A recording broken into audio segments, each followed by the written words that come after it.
So finally guys, काफी लंबा time इंतजार करने के बाद विंड ब्रेकर का सीजन 2 आउट हो चुका है। और अगर आपने अभी तक इसका सीजन 1 नहीं देखा तो उसका लिंक आपको ऊपर आई बटन में और नीचे डिस्क्रिप्शन में मिल जाएगा। तो चलो गाइस, इस न्यू सीजन को शुरू करते हैं। तो इस एनिमे के लास्ट पार्ट में हमने देखा किल गैंग के मेंबर्स नगाटो को पकड़ लेते हैं, जो कि मसाकी का दोस्त होता है, और वो उसे काफी बुरे तरीके से टॉर्चर कर रहे होते हैं। और मसाकी ये सारी बातें फ्यूरिन को बताने से मना कर रहा होता है, और वो ये सोचता है कि ये मेरा पर्सनल मैटर है, तो मैं इसमें उन सभी को घसीट नहीं सकता।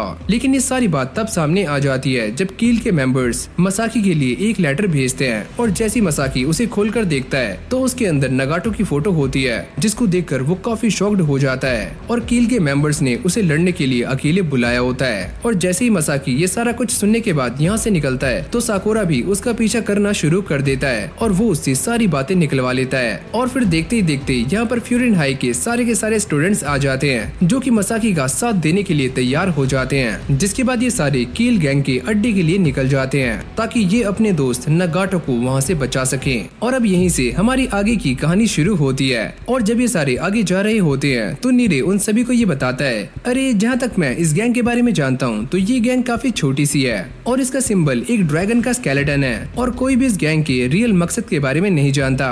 और तभी नीरे ये बात साफ करता है कि वो गैंग काफी खतरनाक है और उन्हें लड़ने का काफी शौक है। ये सुनने के बाद साकुरा कहता है कि मुझे उन सब से कोई भी फर्क नहीं पड़ता, और अभी हमारा एक ही मकसद है, और वो है नगाटो को वापस लेकर आना। और साकुरा इस वक्त काफी गुस्से में होता है, और वो ये कहता है कि जो भी मेरे सामने आएगा मैं उसकी बैंड बजा दूंगा।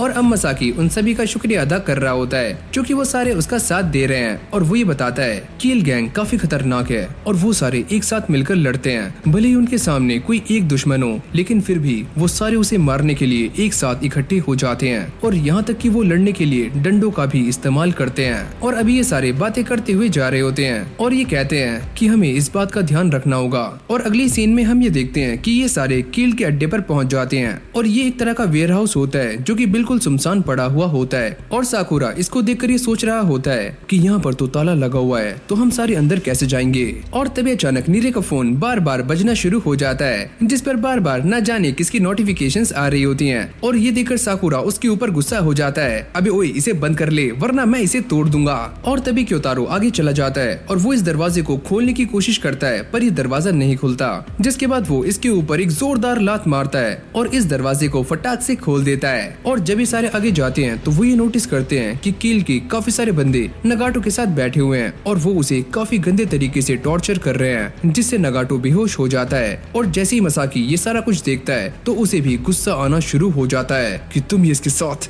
क्या कर रहे हो। पर साकुरा उसको रोक लेता है, और वो ये कहता है कि नगाटो को हमारे हवाले कर दो वरना। और फिर हमें कील गैंग के लीडर को दिखाया जाता है, जिसका नाम है नातोरी, और वो ये कहता है, अरे जाओ जाओ बच्चे, अभी मैंने अपना कोटा पूरा नहीं किया है। लेकिन ये सुनने के बाद साकुरा को काफी गुस्सा आ जाता है, मैं यहाँ पर फालतू की बकवास सुनने नहीं आया हूँ, जितना मैंने कहा है उतना करो, हम उसे तुम्हारे हवाले कर दें कभी भी नहीं। और तभी साकुरा ये कहता है, तो फिर हमारे पास कोई और रास्ता नहीं है। तभी नातोरी हंसकर ये बोलता है, तुम्हें क्या लगता है कि तुम सारे हमें मार दोगे, और वैसे भी तुम झुंड में आए हो, और ये कोई हीरो वाली बात नहीं है, और जानते हो बच्चे ये सारा कुछ हम भी कर सकते हैं। तभी अचानक हम ये देखते हैं कि यहाँ पर कील गैंग के काफी सारे मेंबर्स आ जाते हैं, जो कि बो फ्यूरिन की पूरी टीम से भी काफी गुना ज्यादा होते हैं, जो कि उन्हें चारों तरफ से घेर लेते हैं। अबे ओए नीरे, तूने तो कहा था कि ये गैंग काफी छोटी है, ये तो काफी सारे हैं। और इस गैंग के कुछ मेंबर्स ऐसे होते हैं जिनकी इन सभी को देखकर काफी फट रही होती है। और दूसरी तरफ हम साकुरा को देखते हैं, जो कि इन सभी से अकेले लड़ने का दम रखता है, और यहाँ तक कि सुओ को भी इन सभी से लड़ने में कोई भी दिक्कत नहीं होती। तभी साकुरा ये कहता है कि मैं इन सभी को संभाल लूंगा, तुम्हें बस बचे कुछ ही लोगों का ध्यान रखना है। और ये सुनने के बाद वो सारे लोग एक्साइटेड हो जाते हैं, अरे हाँ वो तो हम कर लेंगे। और तभी अचानक इन सभी के बीच में फाइट स्टार्ट हो जाती है, और ये सारे ही एक दूसरे को काफी गंदे तरीके से मार रहे होते हैं। लेकिन इस तरफ फ्यूरिन वाले उन सभी के ऊपर काफी भारी पड़ रहे होते हैं, क्योंकि वो सारे एक साथ मिलकर लड़ रहे हैं। और ये सारा कुछ देखकर नीरे की बैंड बज रही होती है, पर सुओ उसके सामने खड़ा हुआ होता है, जो कि उसे प्रोटेक्ट कर रहा होता है। और इस तरफ हम साकुरा और क्योतारो को देखते हैं, जो कि इन सभी की काफी गंदे तरीके से बैंड बजा रहे होते हैं। और नातोरी भी ये सारा कुछ देखकर समझ जाता है कि साकुरा की गैंग में सिर्फ कुछ ही लोग हैं जो कि स्ट्रॉन्ग हैं, और वो भी अब उनसे लड़ने का प्लान बना रहा होता है। जिसके बाद साकुरा और मसाकी इनके लीडर से लड़ने के लिए आगे जा रहे होते हैं, और बाकी सभी उनके लिए रास्ते को साफ कर रहे होते हैं। और जैसे मसाकी ऊपर पहुंचता है तो वो नातोरी को देखते ही उसके ऊपर ऊपर एक जोरदार मुक्का मारने वाला होता है, लेकिन नातोरी उसके मुक्के को बड़े आराम से रोक लेता है और उसके एक जोरदार लात मारता है, जिससे मसाकी दोबारा से नीचे गिर जाता है और वो बेहोश हो जाता है। जिसके बाद वो अपने 5 VIPs को नीचे लड़ने के लिए भेज देता है, जो कि उसकी टीम में सबसे ज्यादा स्ट्रॉन्ग होते हैं। और इन सभी का सामना होने वाला है साकुरा और बाकी उनकी टीम के सबसे स्ट्रॉन्ग मेंबर्स के साथ। और टाइगर भी इनसे लड़ने के लिए एकदम तैयार होता है। और नातोरी ये सारा कुछ इसीलिए कर रहा होता है ताकि ये लोग अपने बाकी दोस्तों की मदद ना कर पाएं। और जैसे ही सारे उन सभी के ऊपर अटैक करते हैं तो ये साकुरा और बाकी सभी के ऊपर काफी भारी पड़ रहे होते हैं। और दूसरी तरफ हम ये देखते हैं कि बो फ्यूरिन के सारे मेंबर्स अब पिटने शुरू हो गए हैं। और जैसे ही साकुरा उन सभी की हेल्प करने के लिए आगे जा रहा होता है, तभी एक बंदा उसके सामने आ जाता है। और तभी अचानक हम ये देखते हैं कि पीछे से कोई साकुरा के सर पर एक जोरदार पाइप देकर मारता है, जिससे उसके सर से खून आना शुरू हो जाता है। ओह, तो अब मुझे इस फाइट में काफी मजा आ रहा है। और वैसे भी इसकी टीम में वो 5 ही लोग काफी स्ट्रॉन्ग थे, जिन्हें मेरे VIPs संभाल रहे हैं। लगे रहो मेरे VIPs। और वो ये फाइट देखकर सोचता है कि कुछ देर की बात और है, मेरी टीम के सारे बंदे इन सभी की खाट खड़ी कर देंगे। और मैं ये बात पहले से ही जानता था कि मसाकी यहाँ पर कभी भी अकेला नहीं आएगा, लेकिन उसने यहाँ पर एक काफी बड़ी गलती कर दी है। वो जिन्हें लेकर आया है वो सिर्फ फर्स्ट ईयर के हैं, जो कि सारे बच्चे हैं। नीरे की हालत ये सारा कुछ देखकर काफी खराब हो रही होती है कि मैं यहाँ पर ऐसे खड़े नहीं रह सकता, मुझे भी कुछ करना होगा।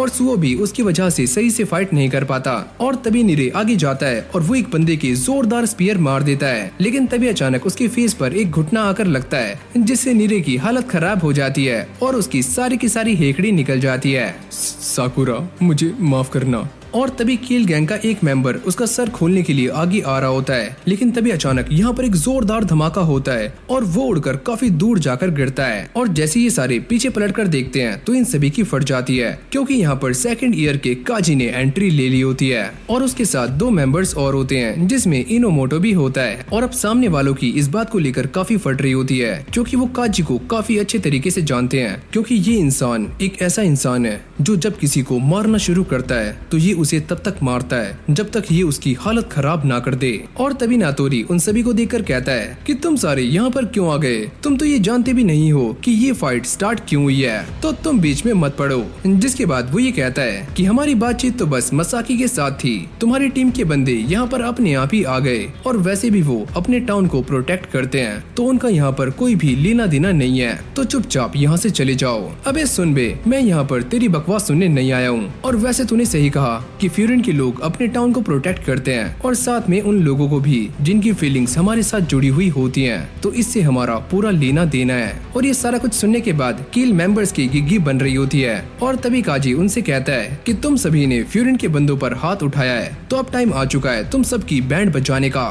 तो तैयार हो जाओ। और जैसे ही नातोरी ये सारा कुछ सुनता है तो वो दोबारा से अपने बंदों को मोटिवेट करना शुरू कर देता है कि तुम इनसे क्यों डर रहे हो, ये तो बस 3 है, जल्दी से इनके साथ लड़ो वरना मैं तुम्हारी हालत भी कुछ ऐसी कर दूंगा। और ये सुनने के बाद वो सारे दोबारा से उनसे लड़ना शुरू कर देते हैं, पर काजी और उसके बंदे काफी स्ट्रॉन्ग होते हैं, वो एक ही बारी में काफी सारे बंदों को ढेर कर रहे होते हैं। जिसके बाद काजी उन दोनों को यहीं रुकने के लिए कहता है कि तुम दोनों यहीं रुको, मैं ऊपर जाकर इसको देखता हूँ। और तभी इसकी टीम का एक बंदा नीरे को लेकर बाहर आ जाता है, क्योंकि उसकी हालत काफी खराब होती है और अंदर वो बस पिट रहा था। और फिर हमें दोबारा से अंदर का सीन दिखाया जाता है जहाँ पर ये सारे एक दूसरे से भिड़ रहे होते हैं। और तभी काजी उस लीडर के पास जाता है और वो ये नोटिस करता है कि रास्ते में मसाकी गिरा हुआ है, तो वो उसे उठाकर साइड में कर देता है। और साकुरा भी ये सारा कुछ देख लेता है और वो ये कहता है, सुनो इसको तो मैं ही मारूंगा और तुम इसे हाथ मत लगाना। लेकिन इस तरफ उसकी खुद की हालत काफी खराब हो रही होती है, और यहाँ तक कि वो इस बंदे को भी हरा नहीं पा रहा होता। और तभी काजी उसके पास जाता है और ये कहता है, क्या तुम जानते भी हो कि यहाँ पर क्या चल रहा है। और तभी एक बंदा उसके ऊपर अटैक करने के लिए आगे आता है, लेकिन जैसे ही काजी अपना पैर ऊपर उठाता है तो वो बंदा इसे देखकर काफी शॉक्ड हो जाता है। क्या तुम इंसान ही हो, चुपचाप यहीं पर खड़े रहो और अभी मैं कुछ काम की बातें कर रहा हूँ। और वो साकुरा से कहता है कि मैं ये बात जानता हूँ कि तुम बस लीडर को मारने के बारे में सोच रहे हो,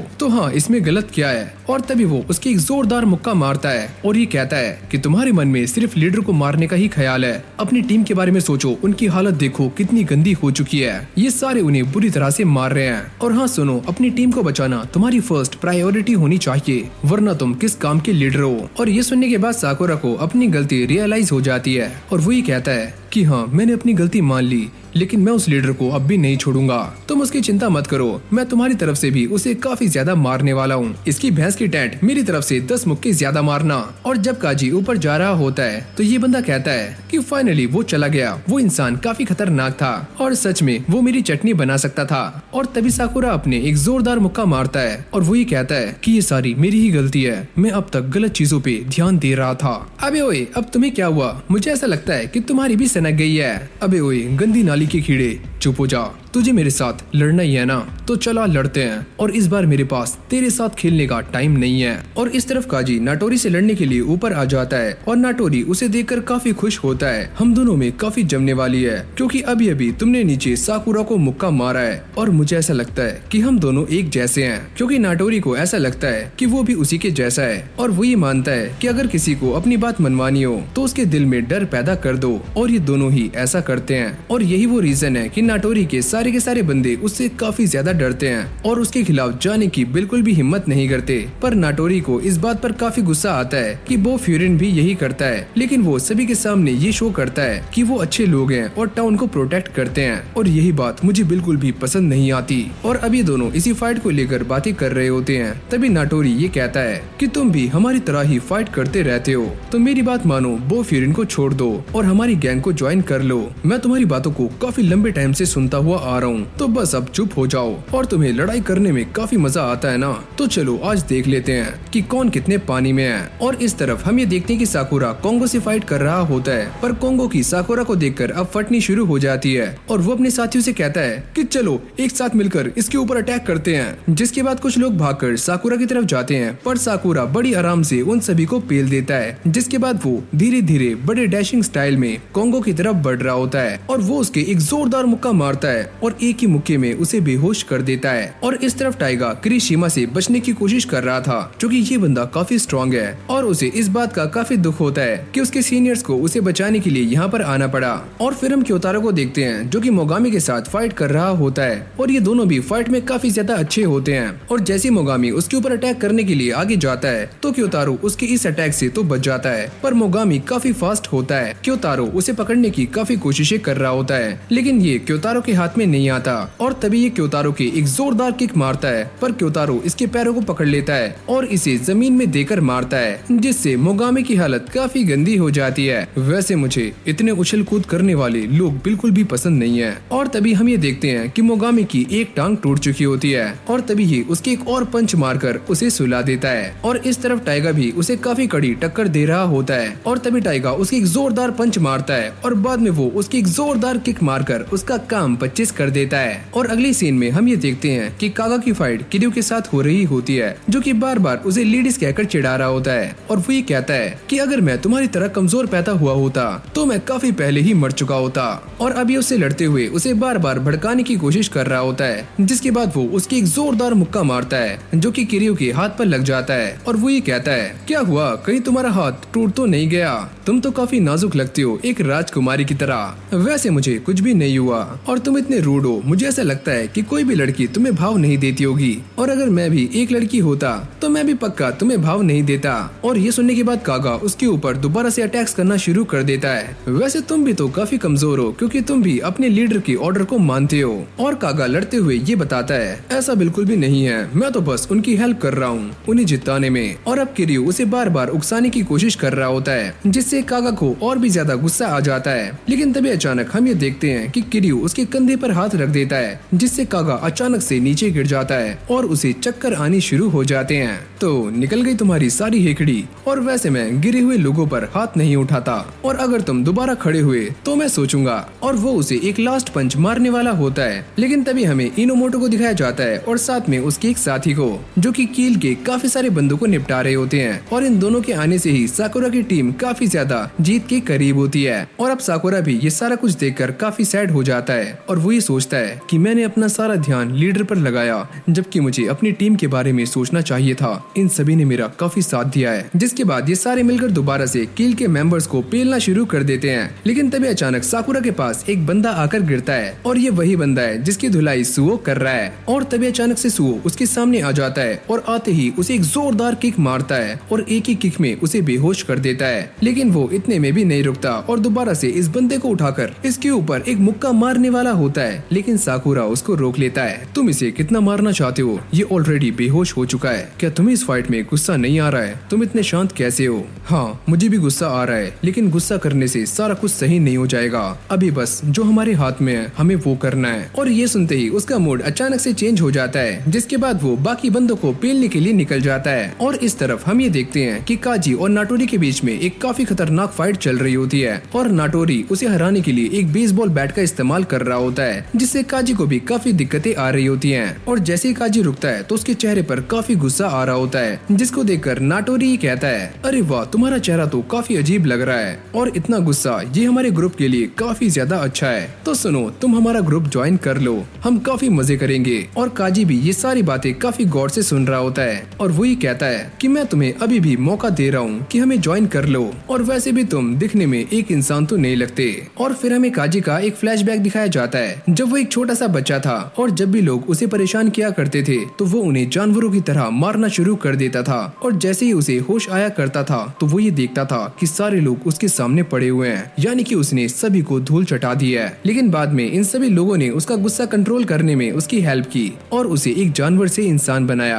और अब वो अपनी टीम को याद कर रहा होता है और अब वो नाटोरी को टोंट मारते हुए ये कहता है, क्या ये गैंग तुमने बनाई है? लेकिन इसे देखकर ऐसा लगता है कि तुम इसके लीडर बनने के लायक नहीं हो। ओह अच्छा, तो अब तुम एक इंसान की तरह बातें कर रहे हो, लेकिन तुम अब भी एक जानवर हो। और ये बोलने के बाद वो दोबारा से काजी के ऊपर एक के बाद एक अटैक्स करना शुरू कर देता है और वो ये कहता है कि मैं तुम्हें दोबारा से याद दिलाऊंगा कि एक जानवर होने में कितना मजा आता है। लेकिन काजी उसके सारे के सारे अटैक्स को बड़ी आराम से डॉज कर रहा होता है। लेकिन तभी अचानक वो उसके एक जोरदार लात मारता है और काजी नीचे गिर जाता है। क्या हुआ बच्चे, तुम तो काफी कमजोर निकले। मुझे ऐसा लगता है कि उन्होंने तुम्हारे जानवर वाले दांत निकाल दिए हैं और तुम एक पालतू जानवर बन चुके हो। और अब वो उसे दोबारा से मारना शुरू कर देता है और ये कहता है कि जिसने भी तुम्हारे साथ ऐसा किया है वो काफी ज्यादा बेवकूफ था।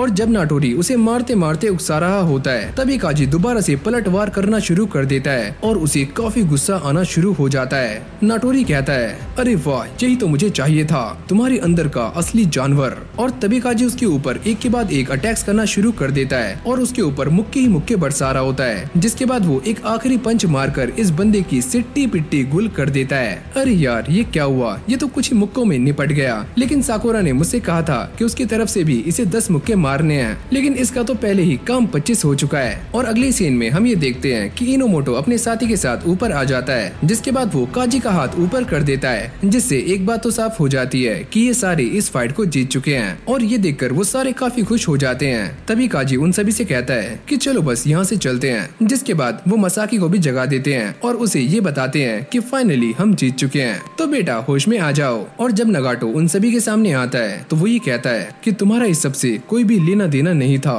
तो तुमने ये सारा कुछ मेरे लिए क्यों किया, बताओ मुझे।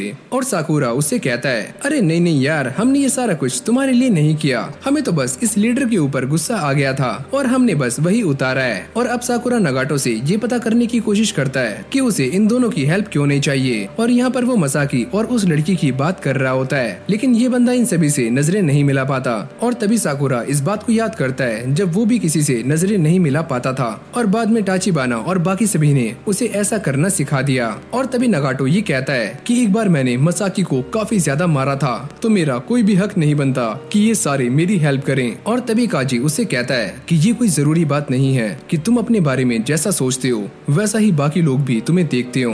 और ये सुनने के बाद नगाटो रोना शुरू कर देता है और वो ये कहता है कि सच में तुम सबने मेरी हेल्प की, तुम सारे बहुत अच्छे हो। और वो रोते रोते इन सभी की तारीफ करता है कि तुम सारे इतने स्ट्रॉन्ग कैसे हो, मुझे भी तुम्हारी तरह स्ट्रॉन्ग बनना है। जिसके बाद साकुरा नगाटो से मसाकी और उसके बारे में पता करता है और तभी नगाटो ये बताता है कि वो और मसाकी दोनों एक ही स्कूल में थे और उन दोनों ने एक साथ ही स्कूल को ग्रेजुएट किया था। और जब एक दिन नगाटो कहीं पर जा रहा होता है तो वो ये नोटिस करता है कि काफी सारे गुंडे एक बच्चे को परेशान कर रहे होते हैं। अबे ओए बच्चे, अपने सारे के सारे पैसे हमें दे दे। और यहाँ तक कि वो उसके साथ मारपीट करना भी शुरू कर देते हैं। लेकिन नगाटो को इन सारी बातों से कोई भी फर्क नहीं पड़ता और वो चुपचाप चुपचाप आगे जाना शुरू कर देता है। लेकिन तभी अचानक उसके मन में ये ख्याल आता है कि अगर मेरी जगह पर मसाकी होता तो शायद वो इसकी हेल्प करता। और वो इस बात को भी याद करता है कि एक बार मसाकी ने उसकी भी हेल्प की थी। और ये सोचने के बाद उसे काफी गुस्सा आ जाता है, तुम सारे इसे छोड़ दो।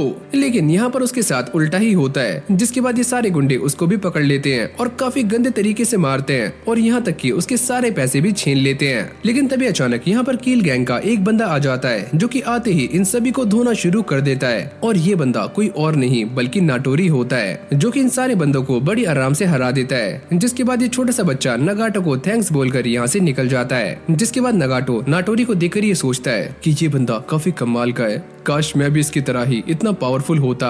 अरे यार, तुम तो काफी स्ट्रॉन्ग हो और तुम इतने सारे लोगों से लड़ने के लिए अकेले यहाँ पर आ गए। मैं इस बात से काफी इम्प्रेस हुआ और मैं ऐसे ही लोगों की तलाश कर रहा था, तो क्यों ना तुम मेरी टीम में शामिल हो जाओ। और अगले सीन में हम ये देखते हैं कि नाटोरी उसे लेकर अपने कील गैंग के अड्डे पर आ जाता है, जहाँ पर कील गैंग के काफी सारे बंदे खड़े हुए होते हैं। और अब नाटोरी उसका वेलकम करता है और उसे ये बताता है कि मैं यहाँ का लीडर हूँ, तो तुम अंदर आ सकते हो। और इस तरफ हम ये देखते हैं कि कागा एक बंदे को धमका रहा होता है कि तुम ये ग्रुप छोड़कर यहाँ से नहीं जा सकते।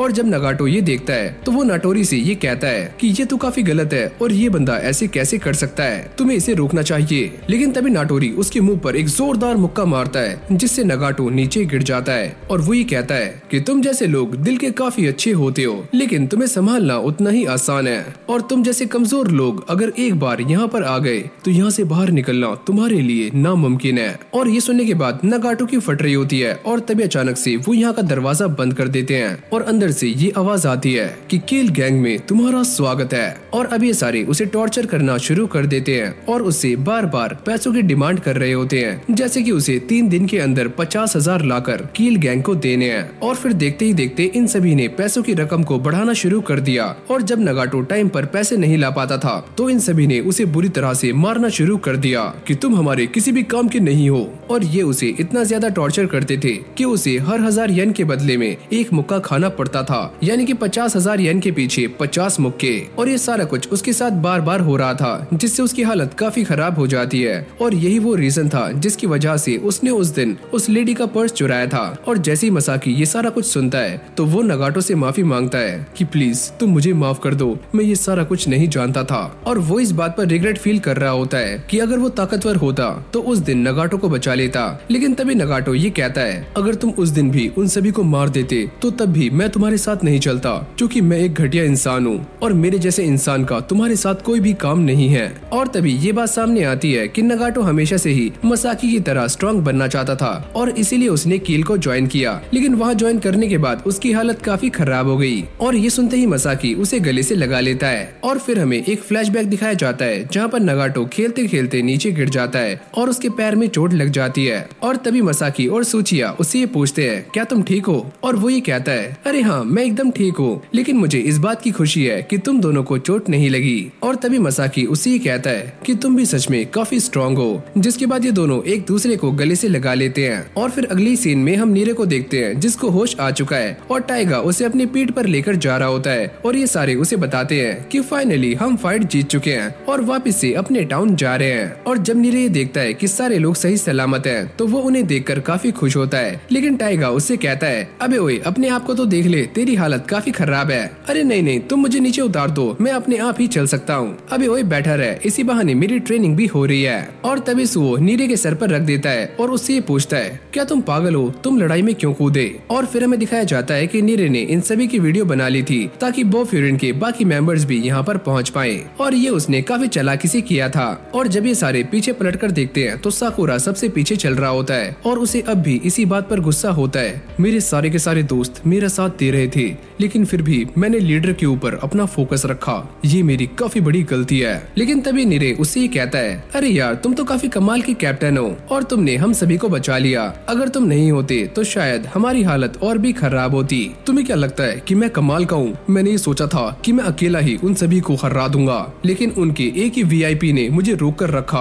और तुम कह रहे हो कि मैं कमाल का हूँ। और साकुरा इस पूरी की पूरी सिचुएशन का भांडा अपने सर पर फोड़ रहा होता है और वो ये कहता है कि तुम सबकी ये जो हालत हुई है उसका जिम्मेदार सिर्फ मैं हूँ और मेरी वजह से ही सीनियर्स को भी यहाँ पर आना पड़ा हमारी हेल्प करने के लिए। और तभी मसाकी उससे ये कहता है कि तुम चाहे जो भी बोल लो, लेकिन मैं अकेला नगाटो को वहाँ से वापस नहीं ला पाता और इसमें तुमने हमारी काफी मदद की है। और फिर हम क्योतारो को देखते हैं जो कि अब भी ये सोच रहा होता है कि पता नहीं मैं उमिमिया को क्या जवाब दूंगा। जिसके बाद ये सारे के सारे मेंबर्स साकुरा के पास आ जाते हैं और उसे प्यार से समझाना शुरू करते हैं। लेकिन तभी साकुरा ये सोचता है कि ये मेरे साथ क्या हो रहा है, ये फीलिंग काफी अजीब सी है। और जब मैंने अपने साथियों को पिटते हुए देखा था तो मेरा शरीर पूरी तरह से जाम हो गया था। मैं ये समझ नहीं पा रहा हूँ कि आखिरकार ये मेरे साथ क्या हो रहा है। और इस तरफ खड़े हुए ये बाकी के सीनियर्स भी यही बातें कर रहे होते हैं कि जब काजी सीनियर बना था तो उसकी टीम के साथ भी यही हुआ था और इससे साकुरा की टीम को एक सीख मिलने वाली है। और तभी काजी ये बोलता है कि तुम सारे एक काम करो,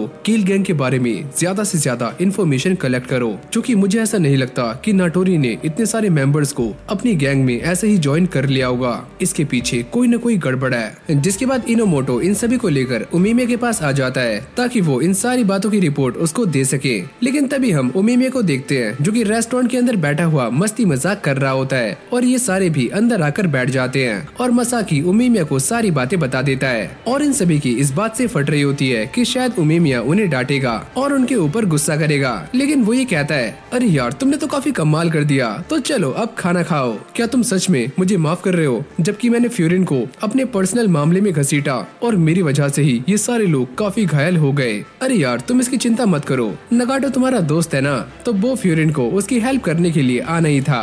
और वैसे हाँ, सीनियर्स का यही काम है कि वो अपने जूनियर्स की देखभाल करें। लेकिन फिर भी नगाटो उसे माफी मांग रहा होता है कि प्लीज मुझे माफ कर दो, मैं आइंदा इन सारी बातों का ध्यान रखूंगा। जिसके बाद उमिमिया उसे एक प्लेट में खाना दे देता है और जैसे ही नगाटो ये खाना खाता है तो उसे काफी अच्छा लगता है और वो इमोशनल भी हो जाता है, क्योंकि वो काफी लंबे टाइम के बाद ऐसा खाना खा रहा था। वैसे अपने साथियों के साथ खाना खाने में काफी मजा आता है और जो भी तुमने किया है उसे बदला नहीं जा सकता, तो तुम्हें इसी बोझ के साथ जीना होगा, लेकिन हम तुम्हारी हेल्प करेंगे। और नगाटो उसकी ये सारी बातें समझ जाता है। और फिर हम साकुरा को देखते हैं जो कि आराम से बैठा हुआ होता है, लेकिन वो ये खाना नहीं खाता और उमिमिया उसे ये पूछता है, अब तुम्हें क्या हुआ, तुम खाना क्यों नहीं खा रहे हो। लेकिन वो चुप बैठा हुआ होता है और तभी नीरे ये बताता है कि हमारे साथ जो भी हुआ उसका जिम्मेदार साकुरा अपने आप को मान रहा है। उसको ऐसा लगता है कि ये सारी उसी की गलती है। मैं बस बड़ी बड़ी बातें करता हूँ और जब मेरे साथी पिट रहे थे तो मेरा शरीर एकदम जाम हो गया और मैं कुछ भी नहीं कर पाया।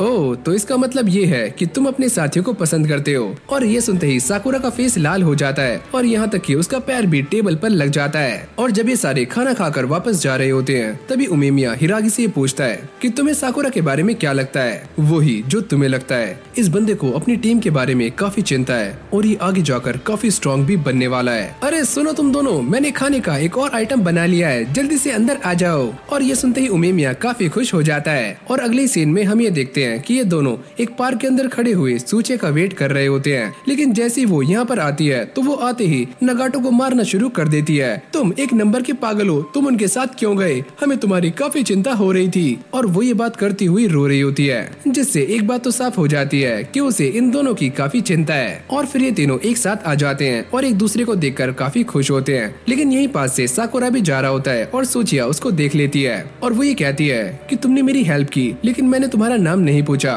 और तभी साकुरा उसे अपने आप से इंट्रोड्यूस कराता है, जिसके बाद सूचिया उसको थैंक्स बोलती है। और ये सुनने के बाद साकुरा का फेस लाल हो जाता है, क्योंकि उसे इन सब की आदत नहीं है और वो हमेशा से ही अकेला रहा है। और वो ये सोचता है, अरे यार मैंने तो बस अपना प्रॉमिस पूरा किया है। और फिर हमें केल के अड्डे को दिखाया जाता है जहाँ पर सारे लोग बेहोश पड़े होते हैं, लेकिन ये बंदा एकदम सही है और वो ये कहता है कि मैं तो बस यहाँ पर इन दोनों की फाइट देखने के लिए आया था। और ये केल गैंग काफी बेवकूफ है, ये इतनी जल्दी हार कैसे गई। मुझे तो ऐसा लगता था कि बो फ्यूरिन काफी कमजोर है, लेकिन वो सच में काफी स्ट्रॉन्ग निकला।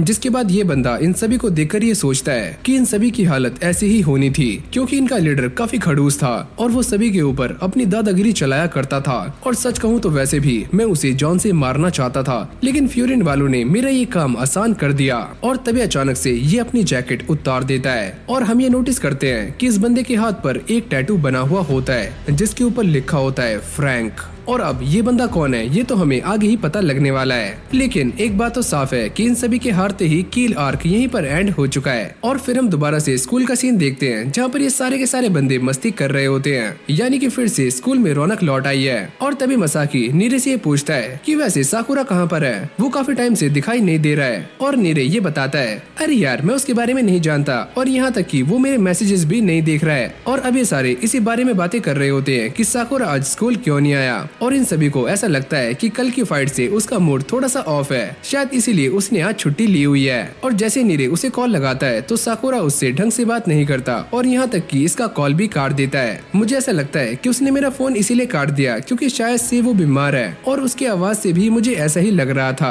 और फिर नीरे और सुओ उससे मिलने के लिए चले जाते हैं और इन दोनों को ऐसा लगता था कि साकुरा का घर काफी दूर है, लेकिन जैसे ये वहाँ पहुँचते हैं तो वो ये नोटिस करते हैं कि ये घर दिखने में एक भूत बंगले की तरह लग रहा होता है, यानी कि एक पुरानी हवेली की तरह। और सुओ इसको देखकर ये सोचता है कि पक्का यहाँ पर कोई इंसान भी रह सकता है। और अब ये दोनों उसके दरवाजे के सामने आ जाते हैं, लेकिन उसकी डोर बेल काम नहीं करती, जिसके बाद सुओ ऐसे ही अंदर जाने लगता है। सुनो साकुरा, क्या तुम अंदर हो? लेकिन उसे अंदर से कोई भी जवाब नहीं आता, जिसके बाद वो सीधा ही अंदर चला जाता है और नीरे की बेवजह ही फट रही होती है। और तभी सुओ को ऐसा लगता है कि मेरे ख्याल से वो काफी ज्यादा बीमार है और चलने की हालत में भी नहीं है। और तभी नीरे को ऐसा लगता है कि कहीं साकुरा मर तो नहीं गया, मेरा दोस्त साकुरा।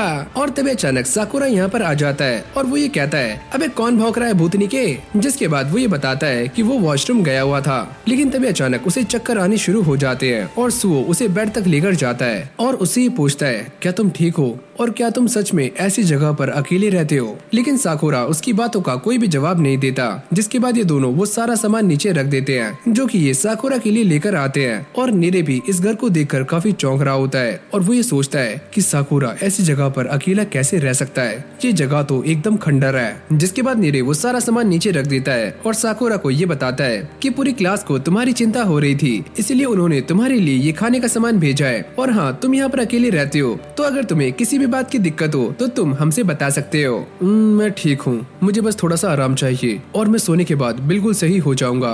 और तभी सुओ ये बोलता है कि चलो नीरे, हमने सारा सामान यहाँ पर रख दिया है और अब हमें चलना चाहिए। और जब ये दोनों बाहर आ जाते हैं तो नीरे सुओ से ये पूछता है, हम दोनों इतनी जल्दी बाहर क्यों आ गए? क्या तुम्हें उसकी चिंता नहीं है? और वो ये कहता है कि मुझे साकुरा का बर्ताव कल से काफी अजीब लग रहा है। और हाँ, तुम मुझे ये बताओ कि अगर तुम खो जाओ और तुम्हें बस एक ही चीज चूज करनी हो जो कि तुम अपने पास रख सकते हो, तो वो चीज क्या होगी? और तभी नीरे हंसते हुए ये बोलता है, अरे ये देखो मेरा iPhone 16 Pro Max, जिसमें मैं लोकेशन देखकर कहीं भी जा सकता हूँ। और तभी सुओ ये कहता है, तुम ये इसीलिए कह सकते हो क्योंकि तुम्हें मोबाइल इस्तेमाल करना आता है, लेकिन साकुरा इससे काफी अलग है और हमने उसे ऐसा सामान दिया है जो कि शायद से वो इस्तेमाल नहीं कर सकता और शायद वो उसका इस्तेमाल करना जानता भी नहीं है, तो हमें उसे अकेला छोड़ देना चाहिए, वरना वो और भी ज्यादा बीमार पड़ जाएगा। और नीरे उसकी ये सारी बातें समझ जाता है, लेकिन वो साकुरा को ये बताना चाहता था कि उसके भी दोस्त हैं जिनके ऊपर साकुरा भरोसा कर सकता है। और तभी अचानक उनके सामने एक लड़की आ जाती है और फिर हम दोबारा से साकुरा को देखते हैं जिसकी बोतल में पानी खत्म हो चुका होता है।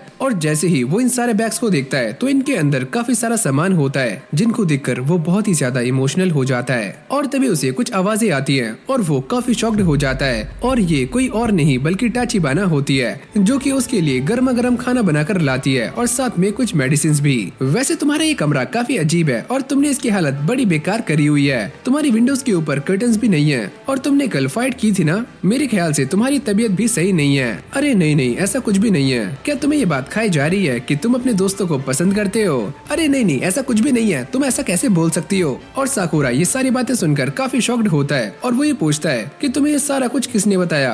और टाचिबाना ये बताती है कि मेरे बड़े भाई उमेमिया ने। और वो ये कहती है कि मेरी बात मानो तो तुम्हें अपने दोस्तों की हेल्प लेनी चाहिए, पर साकुरा मना कर देता है और वो ये कहता है, अरे नहीं, मैं सारा कुछ खुद ही हैंडल कर सकता हूँ। और तभी टाची उसके हाथ से खाना छीन लेती है और वो ये कहती है, क्या तुम्हें ये बनाना भी आता है? जिसके बाद वो ये कहती है कि मुझे रास्ते में सुओ और नीरे मिल गए थे, जिन्होंने मुझे ये बताया कि तुम्हारी तबीयत काफी खराब है और मैं ये जानती हूँ कि ये सारा खाना वही तुम्हारे लिए लेकर आए हैं। वैसे मैं भी ये सारा कुछ खुद ही कर सकता हूँ, मैं ये जानती हूँ कि तुम ये सारा कुछ खुद ही कर सकते हो, लेकिन अब बाकियों ने तुम्हारा काम आधा कर दिया है, तो तुम ठीक होने पर फोकस कर सकते हो। और अब ये सारी बातें सुनने के बाद साकुरा दोबारा से खाना खाना शुरू कर देता है और अब वो एकदम ठीक हो जाता है। और फिर साकुरा दोबारा से स्कूल में आ जाता है और वो काजी से बात करने की कोशिश करता है, लेकिन उसके सारे के सारे दोस्त बाहर आ जाते हैं जो कि उन दोनों को बड़ी घूर घूर के देख रहे होते हैं। जिसके बाद ये दोनों बात करने के लिए किसी और जगह पर चले जाते हैं। और अब साकुरा उससे ये कहता है कि जब हम कील से फाइट कर रहे थे तो मुझे ऐसा लगा कि मैं सारा कुछ संभाल सकता हूँ, लेकिन ऐसा कुछ भी नहीं हुआ और तुम लोगों को हमारी मदद करने के लिए वहाँ पर आना पड़ा। जिसके बाद काजी उसे एक कॉफी निकाल कर देता है और अब ये दोनों छत पर आ जाते हैं, जहाँ पर काजी उसे ये बताता है कि मैं ये सारा कुछ इसीलिए कर पाता हूँ क्योंकि मैं दूसरों पर भरोसा करता हूँ। साकुरा कहता है, इसका मतलब तो ये हुआ कि तुम भी कमजोर हो, लेकिन मैं ये सारा कुछ नहीं कर सकता।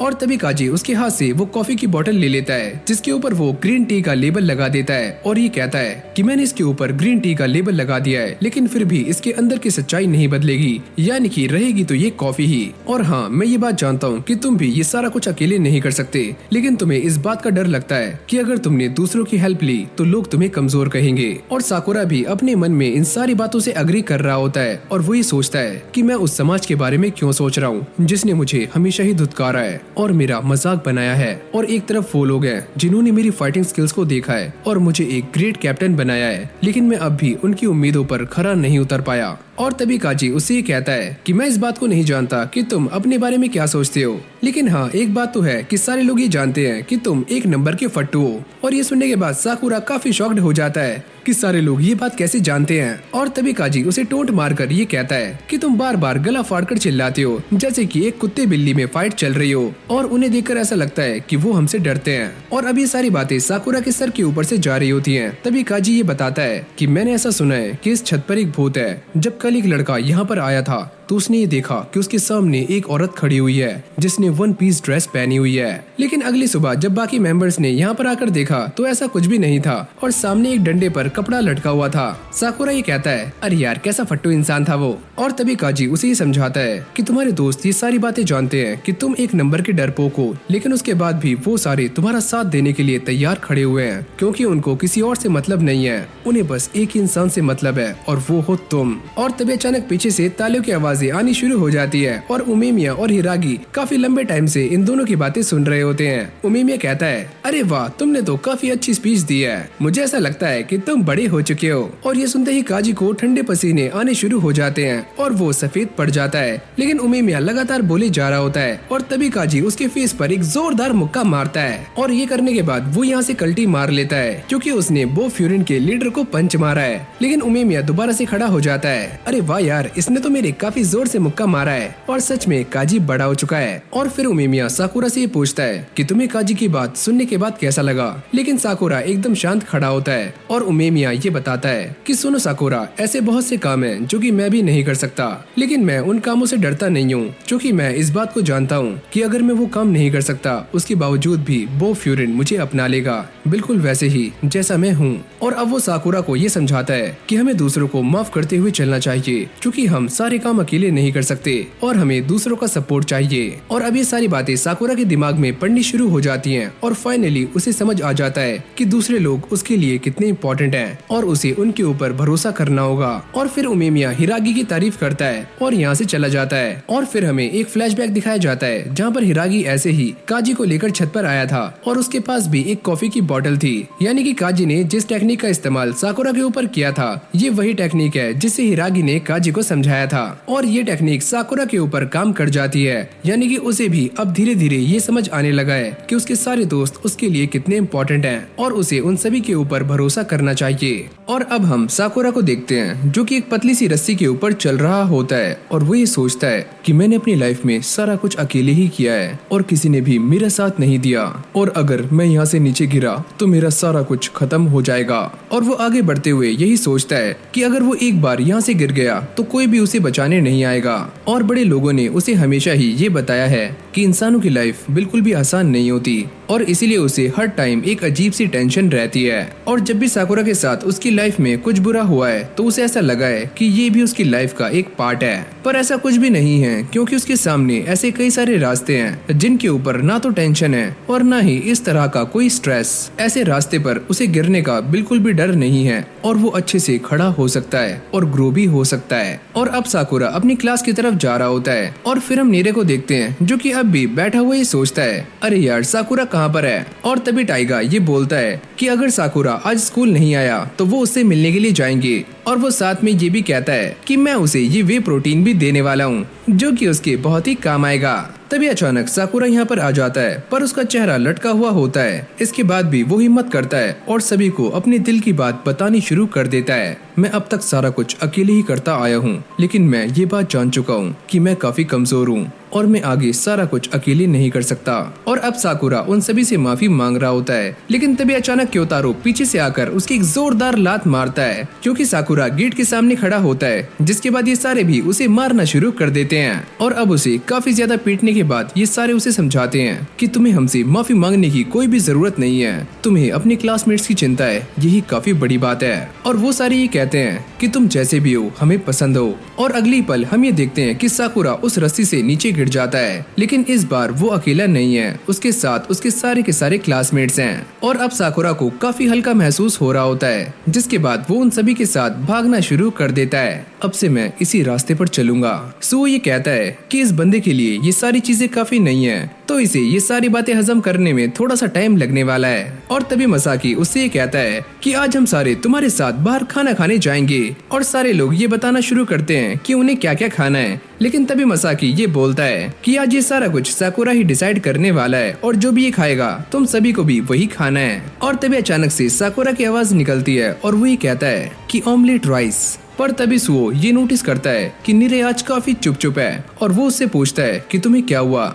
अरे कुछ भी नहीं, मैं इस बात को लेकर काफी खुश हूँ कि साकुरा आज बहुत खुश है। और अगली सीन में ये सारे टाचिबाना के रेस्टोरेंट में पहुँच जाते हैं और वो इतने सारे बंदों को देखकर उनके ऊपर गुस्सा करना शुरू कर देती है। और वो इस बात से काफी परेशान होती है कि उसे इन सभी के लिए ऑमलेट राइस बनाना है और ये एक कैफे है ना कि एक ढाबा। और अब ये सारे लोग आराम से बैठकर ऑमलेट राइस खा रहे होते हैं और साथ में ये सारे अपने अंदर के डर के बारे में भी बातें करना शुरू कर देते हैं। और ये सारे ऐसा इसलिए कर रहे होते हैं ताकि साकुरा को अच्छा लगे। और तभी टाइगा ये बताता है कि मुझे भूतों से काफी डर लगता है। और एक बंदा ये कहता है अरे यार मैं तो कीड़ों से काफी डरता हूँ और जब मैं नहाता हूँ तो मैं अपनी आंखें बंद नहीं करता और यहाँ तक कि बाथरूम जाते हुए भी मुझे सारा टाइम लाइट को ऑन रखना पड़ता है, कहीं वो कीड़े मेरे पास ना टपक जाएं। और इन सभी की सारी बातें सुनने के बाद सुओ कहता है कि इसमें घबराने की कोई बात नहीं है, हर इंसान को किसी न किसी चीज से डर लगता है। और अब ये सारे सुओ से पूछते हैं कि तुम बताओ तुम किस चीज से डरते हो। और वो ये कहता है कि मुझे तो किसी चीज से भी डर नहीं लगता। पर नीरे अपनी डायरी में चेक करके ये बताता है कि तुम तो नाटो से डरते हो, क्यों है ना। और नाटो एक तरह की खाने की चीज होती है। और अब ये सारे टाचिबाना से पूछते हैं क्या तुम्हारे पास नाटो मिलेगा, पर वो मना कर देती है कि मेरे पास ऐसी कोई भी चीज नहीं है। और तभी एक बंदा चुपके से बाहर जा रहा होता है ताकि वो नाटो ला सके, पर सुओ उसको पकड़ लेता है। और अब ये सारे आपस में लड़ना शुरू कर देते हैं और ये देखकर साकुरा की हंसी निकल जाती है। और सारे लोग ये देखकर काफी शॉक्ड हो जाते हैं क्योंकि उन्होंने पहली बार साकुरा को हंसते हुए देखा है। और इन सभी की भी हंसी निकल जाती है। और तभी यहाँ पर उमिमिया आ जाता है और वो बाहर खड़े हुए ये नोटिस करता है अरे वाह यार क्या अंदर पार्टी चल रही है, यहाँ तो साकुरा की पूरी क्लास है। और जब वो अंदर जाने वाला होता है तो हिरागी उसको रोक लेता है कि वो सारे अंदर मस्ती कर रहे हैं तो तुम अपनी टांग मत अड़ाओ। और अब ये दोनों चिल्ला कर बातें कर रहे होते हैं और साकुरा इन दोनों को नोटिस कर लेता है, लेकिन तभी हिरागी उमिमिया को खींचकर यहाँ से ले जाता है। लेकिन यहाँ पर साकुरा उनके पीछे एक लड़की को भी नोटिस करता है। और अगले सीन में हम ये देखते हैं कि ये सारे दोबारा से छत पर आ जाते हैं और उमिमिया ने यहाँ पर जो प्लांट्स लगाए हुए होते हैं वो भी काफी बड़े हो चुके हैं। बो फ्यूरिन के यहाँ पर काफी सारे मेंबर्स आए हुए होते हैं और जब ये सारे इसके बारे में हिरागी से पूछते हैं तो वो ये कहता है अरे ऐसा कुछ भी खास नहीं है। और तभी हमारे सामने ये बात आती है कि उमिमिया बार ऐसी मीटिंग्स बुलाता रहता है ताकि सारे लोग एक दूसरे को अच्छे से जान सकें। और साथ ही में इसके पीछे उमिमिया का एक और रीजन भी होता है कि वो सभी को ये दिखाना चाहता था कि उसने जो प्लांट्स लगाए हैं वो काफी बड़े हो चुके हैं। नीरे कहता है कि हाँ मैं इस बारे में जानता हूँ और थोड़ी देर पहले हम यही बातें कर रहे थे, तो जाके उमिमिया को बता दो, वो काफी खुश हो जाएगा। और अब हम साकुरा को देखते हैं जो कि ड्रिंक लेने के लिए जा रहा होता है, लेकिन तभी अचानक उसके सामने वही लड़की आ जाती है जिसको देखकर साकुरा की काफी ज्यादा फट जाती है। अरे हाय साकुरा तुम कैसे हो। और जैसी साकुरा ये सुनता है कि ये लड़की मर्दाना आवाज में बात कर रही है तो वो काफी ज्यादा घबरा जाता है। और तभी हमारे सामने ये बात रिवील होती है कि ये एक लड़की नहीं है, ये एक लड़का है जिसका नाम है सुबाकी। साकुरा के चेहरे पर 12 बज जाते हैं और वो ये सोचता है अरे यार ये कैसा लड़का है, इसकी सारी की सारी हरकतें तो लड़कियों वाली हैं। और तभी नीरे ये बताता है कि सुबाकी बो फ्यूरिन के 4 हेवनली किंग्स में से एक है और ये बंदा जिकोकू टीम का लीडर भी है। सुनो साकुरा मैंने तुम्हारे बारे में काफी कुछ सुना है और तुम्हारी आंखें काफी कमाल की हैं और साथ में तुम्हारे बालों का ये दोगला कलर भी काफी अच्छा है। और तभी सो साकुरा का मजाक बनाते हुए ये बोलता है कि तुम तो ये बात जानते हो कि ये एक बॉय स्कूल है, तो तुम्हें ये लड़की कहाँ से लगी। और तभी साकुरा उसके ऊपर चिल्लाना शुरू कर देता है, ये एक लड़का है, इसको देखकर तो ऐसा लगता है कि ये एक लड़की है, इसके कपड़े देखो, इसके बाल, इसके अंदर से पूरी लड़कियों वाली वाइब आ रही है। चलो छोड़ो, कोई बात नहीं, साकुरा को इसकी आदत पड़ जाएगी। और चलो मैं तुम्हें अपने वाइस कैप्टन से मिलवाता हूँ। ये दोनों भाई जुड़वा हैं, इसका नाम है सैर्यू और छोटे वाले भाई का नाम है उर्यू। और छोटा भाई थोड़ा घमंडी होता है और उसे इन सभी से बात करने में काफी अजीब लगता है। लेकिन बड़ा भाई साकुरा से ये पूछता है, और भाई क्या हालचाल, और तुमने ये बाल कलर कहाँ से करवाए, मुझे भी बता दो, मैं भी करवा लूंगा। और अब वो साकुरा को छेड़ना शुरू कर देता है। लेकिन तभी सुबाकी उसके एक जोरदार मुक्का मारता है और वो ये कहता है कि तुम उसे ऐसे परेशान करना बंद करो।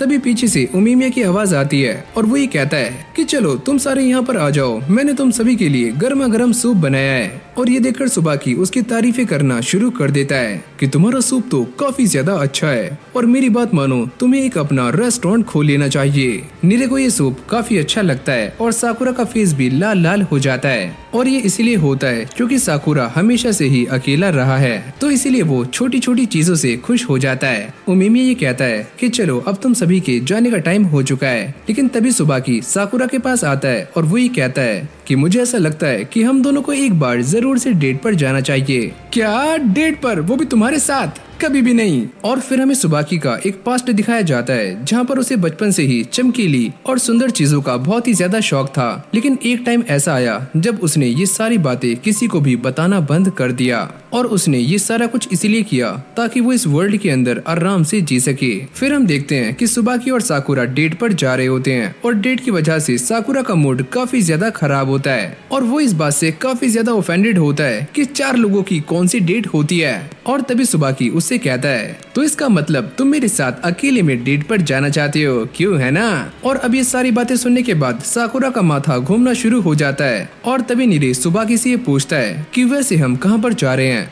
हम एक ऐसे इंसान से मिलने जा रहे हैं जो अपनी वाइफ के मरने के बाद काफी ज्यादा अकेला पड़ गया है और वो काफी बूढ़ा भी है। और सुबाकी अपने दोस्तों को लेकर इस आदमी के पास बार बार जाता रहता है ताकि इस आदमी का दिल लगा रहे और ये अकेला फील ना करे। और तभी सुओ उससे ये पूछता है कि वैसे हम वहाँ पर जाकर क्या करने वाले हैं। अरे तुम टेंशन मत लो, हमें बस वहाँ पर जाकर उससे बातें करनी है ताकि उसकी जवानी का जोश एकदम जाग जाए। और अगले पल ये सारे वहाँ पहुँच जाते हैं और ये बूढ़ा आदमी सुबाकी को देखकर काफी खुश होता है। लेकिन ये सारे के सारे लोग शॉक्ड हो जाते हैं क्योंकि ये इंसान डिप्रेशन का शिकार कम और हंसी का मरीज ज्यादा लग रहा होता है। और अब ये सारे एक दूसरे को इंट्रोड्यूस कर रहे होते हैं और ये बूढ़ा आदमी इन सभी की चीजों को नोटिस करता है तो उसे अपनी वाइफ के साथ बिताए हुए पुराने पल याद आने शुरू हो जाते हैं। और अब ये सारे अंदर आकर इस बूढ़े इंसान की मदद करना शुरू कर देते हैं, पर साकुरा को यहाँ पर कोई भी काम नहीं मिलता।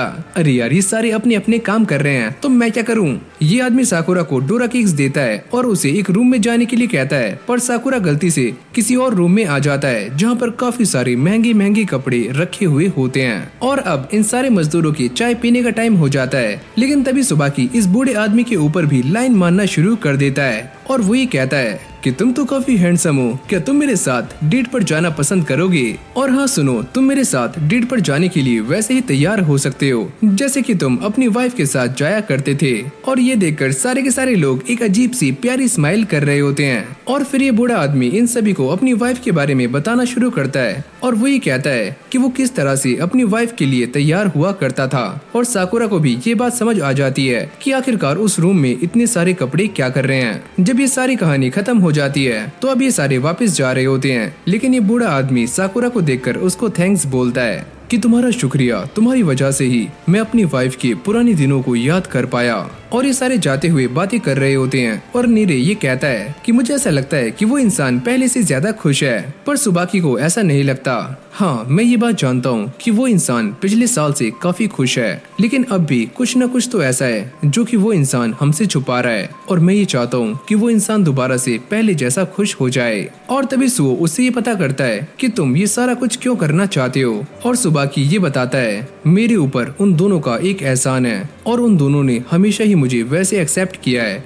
जैसे कि मैं हूँ। और फिर से हमें सुबाकी का एक फ्लैशबैक दिखाया जाता है जहाँ पर वो छोटा सा लड़का होता है और उसे सुंदर और चमकीली चीजें काफी पसंद आती हैं, लेकिन वो एक लड़का है तो वो इसके बारे में किसी को भी बता नहीं पाता। यहाँ तक कि उसके दोस्त भी उसे चिढ़ाते हैं कि ये सारी चीजें तो लड़कियां इस्तेमाल करती हैं, तुम इन सारी चीजों को क्यों देख रहे हो।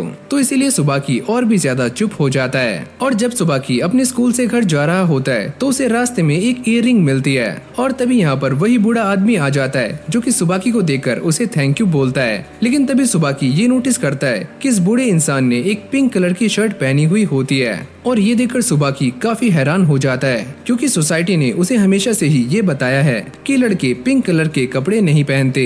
और अब ये बूढ़ा आदमी सुबाकी को लेकर अपने घर आ जाता है और सुबाकी को इसकी वाइफ की ड्रेस काफी पसंद आती है और वो दिखने में काफी सुंदर लग रही होती है और सुबाकी ये देखकर उनकी तारीफ करता है। और इसी दिन के बाद से सुबाकी रोज उनके घर आना शुरू कर देता है और उनकी अलग अलग ड्रेसेस को देखता है और यहाँ तक कि उनसे रोज मिलना भी शुरू कर देता है। और फिर हमें कुछ दिनों बाद का सीन दिखाया जाता है जहाँ पर ये लेडी लिपस्टिक लगा रही होती है और सुबाकी भी उनको देखता है और फिर वो इसे ट्राई करने की कोशिश करता है, लेकिन वो रुक जाता है। पर ये बूढ़ी औरत ऐसा करने में उसकी हेल्प करती है। तब ये बूढ़ा आदमी वहाँ पर आ जाता है और सुबाकी को देखकर उसकी तारीफ करता है कि तुम तो काफी अच्छे लग रहे हो। ये सुनते ही सुबाकी रोना शुरू कर देता है और उसे ये बात समझ नहीं आती कि मैं तो एक लड़का हूँ, तो मुझे ये सारी चीजें पसंद क्यों आ रही हैं? मैं इसके बारे में नहीं जानता।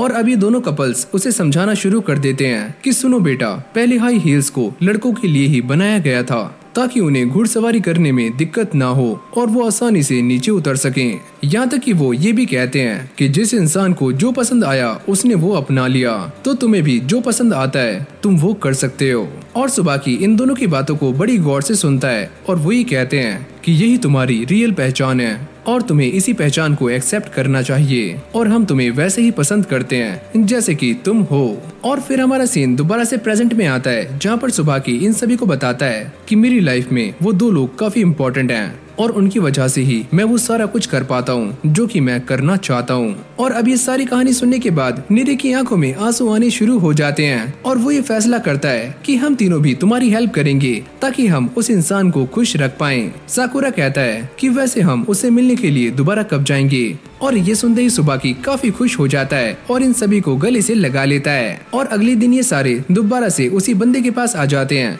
जहाँ पर ये बूढ़ा आदमी इन सभी को अपनी वाइफ की पिक्चर्स दिखा रहा होता है। पर ये सारे इस बात को लेकर काफी परेशान होते हैं कि आखिरकार ये इंसान किस बात से ज्यादा परेशान है। क्या आप हमें आप दोनों की साथ में एक फोटो दिखा सकते हो? और जब वो ये फोटो दिखाता है तो साकुरा काफी शॉक्ड हो जाता है और ब्लश करना शुरू कर देता है। और तभी सुबाकी सारी बातें समझ जाता है और वो ये कहता है कि मैं जानता हूँ कि तुम रोमांटिक सिचुएशन को डिटेक्ट कर सकते हो, तो चलो इसके बारे में हमें बताओ। साकुरा कहता है मैं ये कहना चाहता हूँ कि ये फोटो बिल्कुल वैसी लग रही है जब सुबाकी उमीमिया के साथ होता है। और तभी ये बूढ़ा आदमी रोना शुरू कर देता है। मुझे इस बात का जवाब कभी नहीं मिला कि वो मेरे साथ खुश थी भी या फिर नहीं। और वो इन सभी को ये बताता है कि उसकी ये मैरिज अरेंज मैरिज थी और उसने अपनी वाइफ को खुश रखने की काफी कोशिशें भी की, लेकिन वो ये नहीं जान पाया कि उसकी वाइफ उसके साथ खुश थी या फिर नहीं। लेकिन अब वो मेरी जिंदगी से जा चुकी है और ये बात मेरे दिल में अधूरी रह गई है जिसे मैं जानना चाहता था। पर तभी वो ये कहता है अगर साकुरा को देखकर ऐसा लग रहा है कि वो मेरे साथ खुश थी तो मुझे भी इस बात से काफी खुशी है। और अब वो बाहर लगे हुए इस पेड़ के बारे में पता करता है और ये बूढ़ा आदमी बताता है कि इस पेड़ को भी मेरी वाइफ ने ही लगाया था और उसने मुझसे एक बात कही थी कि वो मेरी तरफ ऐसे नहीं देखती जैसे कि वो अपने पैशन को देखती है। और अब ये सारे इस बूढ़े आदमी को समझाना शुरू कर देते हैं और वो ये कहते हैं कि हम इस बात को मानते हैं कि आपकी वाइफ आपसे काफी प्यार किया करती थी। और तभी साकुरा भी ये कहता है कि मैंने इस फोटो को देखा है और इस फोटो में आपकी वाइफ ने जैसा फेस बनाया हुआ है, एक इंसान ऐसा फेस तभी बना सकता है जब कोई उसकी काफी केयर करता हो। और अब ये बूढ़ा आदमी इन सभी की सारी बातें सुनकर काफी सेटिस्फाई हो जाता है, यानी कि उसे अपना जवाब मिल चुका है। और अब हम एक लड़की को देखते हैं जो कि कुछ गुंडों से बचकर भाग रही होती है और यहीं से हमारा सीन चेंज हो जाता है और हम साकुरा को देखते हैं जो कि अपने दोस्तों के साथ कहीं पर घूमने के लिए जा रहा होता है, लेकिन अब भी उसका मुंह उतरा हुआ होता है क्योंकि वो हमेशा से अकेला ही रहा है, तो ऐसे घूमने का उसे बिल्कुल भी शौक नहीं है। और ये सारे उसी जगह पर जा रहे होते हैं जहाँ पर सुबाकी ने इन सभी को बुलाया है। और तभी साकुरा नीरे को देखकर उससे पूछता है, क्या तुम्हें किसी ने मारा है? पर वो ये कहता है, अरे नहीं नहीं, ऐसा कुछ भी नहीं है, मैं तो बस नीचे गिर गया था। और सुओ भी इस बात को कंफर्म करता है। अरे यार चलो चलो आगे चलते हैं। और थोड़ी दूर जाने के बाद नीरे ये कहता है कि हमें इस जगह से लेफ्ट लेना है। और तभी अचानक वो ये नोटिस करते हैं कि वो एक रेड लाइट एरिया में आ चुके हैं जहाँ पर चारों तरफ बस बार्स ही बार्स हैं और या फिर सुंदरियाँ। और तभी एक लड़की इन तीनों से कहती है कि तुम हमारे क्लब में आ जाओ। ये सुनते ही साकुरा का फेस लाल हो जाता है। तभी एक बंदा सुओ से कहता है, अरे यार चल अंदर दारू पीते हैं। पर सुओ उसको मना कर देता है कि अभी हम सारे छोटे हैं। जिसके बाद यहाँ पर काफी सारे बंदे आ जाते हैं जो कि इन सभी को क्लब्स के अंदर ले जाने के लिए बार बार धक्का दे रहे होते हैं, जिसको देखकर नीरे काफी परेशान हो जाता है। और वो ये कहता है कि चलो यहाँ से चलते हैं। और मुझे ऐसा लगता है कि सुबाकी ने हमें गलत जगह का पता दे दिया है। और वो ये कहता है कि हम सारे हाई स्कूल में हैं और हमें ऐसी जगह पर नहीं आना चाहिए। और तभी अचानक से एक लड़की साकुरा के ऊपर आकर गिरती है। और ये वही लड़की है जो कि गुंडों से बचकर भाग रही थी। और वो ये पूछती है, क्या तुम ठीक हो? ये साकुरा को उठाने की कोशिश कर रही होती है। पर सुओ नोटिस करता है कि ये लड़की काफी घायल है और इसके कपड़े भी फटे हुए हैं। और ये इतनी जल्दी में क्यों है? इसके साथ क्या हुआ है? और अब ये लड़की भागने वाली होती है। तभी अचानक से वो गुंडे यहाँ पर आ जाते हैं और उनका लीडर ये कहता है, तो आखिरकार तुम मेरे सामने आ ही गई और तुम्हें बेचकर मुझे ज्यादा पैसे नहीं मिलने वाले, तो तुम मेरा टाइम खराब क्यों कर रही हो? इन तीनों को समझ आ जाता है कि ये लड़की इन्हीं गुंडों से बचकर भाग रही थी। और तभी वो लीडर दोबारा से कहता है कि ये सारे तुम्हारे दोस्त हैं। पर वो लड़की मना कर देती है। लेकिन तभी साकुरा पट्टे से बोलता है, अरे हाँ हम इसके दोस्त हैं, पर तुझे क्या दिक्कत है? अबे ओए, तुझे बोलने की तमीज नहीं है क्या? और वैसे भी आज मेरे पास टाइम नहीं है, वरना मैं तुझे बताता कि बात कैसे करते हैं। और अब ये लड़की खुद ही इन गुंडों के पास जा रही होती है। पर सुओ उसको रोक लेता है। साकुरा ये सारा मामला समझ जाता है और वो ये कहता है, तुम्हें क्या लगता है कि हम इसे इतनी आसानी से तुम्हें दे देंगे? अरे जाओ जाओ। अरे ओए बच्चे, तुम मेरा टाइम खराब क्यों कर रहे हो? और वैसे भी आज हर कोई मेरा टाइम खराब क्यों कर रहा है? और अगली पल ये सारे गुंडे उनसे लड़ने के लिए तैयार हो जाते हैं। साकुरा कहता है कि सुओ इस लड़की का और नीरे का ध्यान रखना। अरे यार मैं अपना ध्यान खुद रख सकता हूँ। अबे ओए, तुम क्या बकवास कर रहे हो? सुओ कहता है कि तुम्हें इसकी बातों पर भरोसा करना चाहिए। और तभी साकुरा को टाचिबाना की बातें याद आती हैं कि तुम्हें अपने दोस्तों पर भरोसा करना सीखना होगा। और अब साकुरा उसे कहता है कि तुम इसका ध्यान रखो। और अगले पल हम ये देखते हैं कि इन सभी की फाइट स्टार्ट हो जाती है, जहाँ पर साकुरा और सुओ इन बंदों को काफी बुरी तरीके से मार रहे होते हैं। और इस तरफ हम ये देखते हैं कि एक बंदा भागकर नीरे की तरफ जा रहा होता है। साकुरा ये सोचता है कि मुझे इसे रोकना होगा। और जब ये गुंडा नीरे के फेस पर एक जोरदार मुक्का मारने वाला होता है, तभी नीरे नीचे बैठ जाता है और ये गुंडा मुंह के बल नीचे पसर जाता है। और फिर हमें एक फ्लैशबैक दिखाया जाता है जहाँ पर ये सारे मस्ती करते हुए जा रहे होते हैं। पर नीरे का मुंह लटका हुआ होता है। सुओ से पूछता है कि तुम्हें क्या हुआ? और नीरे ये बताता है कि मैं काफी कमजोर हूँ और मैं ये चाहता हूँ कि मैं साकुरा के साथ कंधे से कंधा मिलाकर काम करूँ और उसकी हेल्प करूं, लेकिन मैं ऐसा नहीं कर पाता।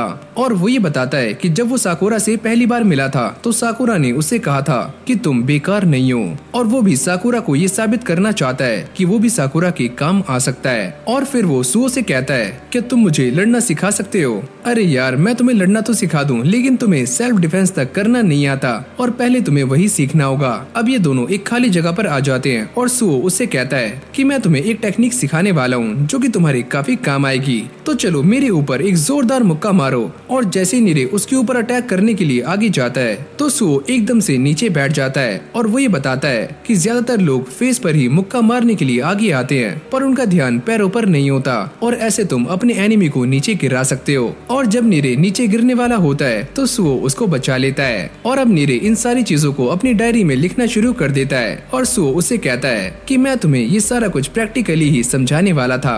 अरे वाह, ये टेक्निक तो काफी आसान है। और तभी अचानक सुओ उसके एक जोरदार मुक्का मारने के लिए आगे आता है, पर नीरे अपनी आंखें बंद कर लेता है। अबे ओए बेवकूफ, तुम्हें अपनी आंखों को बंद नहीं करना है वरना तुम्हारी चटनी बन जाएगी। और फिर हमारा सीन दोबारा से प्रेजेंट में आता है, जहाँ पर नीरे ने इस टेक्निक का इस्तेमाल करके सामने वाले गुंडे को धूल चटा दी होती है। और तभी अचानक एक और गुंडा नीरे के ऊपर अटैक कर देता है, लेकिन तभी सुओ बीच में आ जाता है। तुम इसके पास मत आना, अभी बस इसकी ट्रेनिंग ही चल रही है। और वो इस गुंडे को उठाकर पटक देता है। साकुरा ने भी ये सारा कुछ देखा होता है तो वो भी नीरे की तारीफें कर रहा होता है, लेकिन तभी अचानक दो गुंडे उसके ऊपर अटैक करने के लिए आगे आते हैं और वो ये कहता है कि अगर नीरे ऐसा कर सकता है तो मैं भी कर सकता हूँ। और ये बोलने के बाद वो अचानक से नीचे बैठ जाता है और इन दोनों गुंडों की किक एक दूसरे को लग जाती है, जिससे इन दोनों की ही हालत खराब हो जाती है और अब बस इनका लीडर ही बचता है जिसकी ये सारा कुछ देखकर फट रही होती है। पर साकुरा इस बंदे के भी 2-4 रख देता है और इसका खेल भी यहीं पर खत्म कर देता है।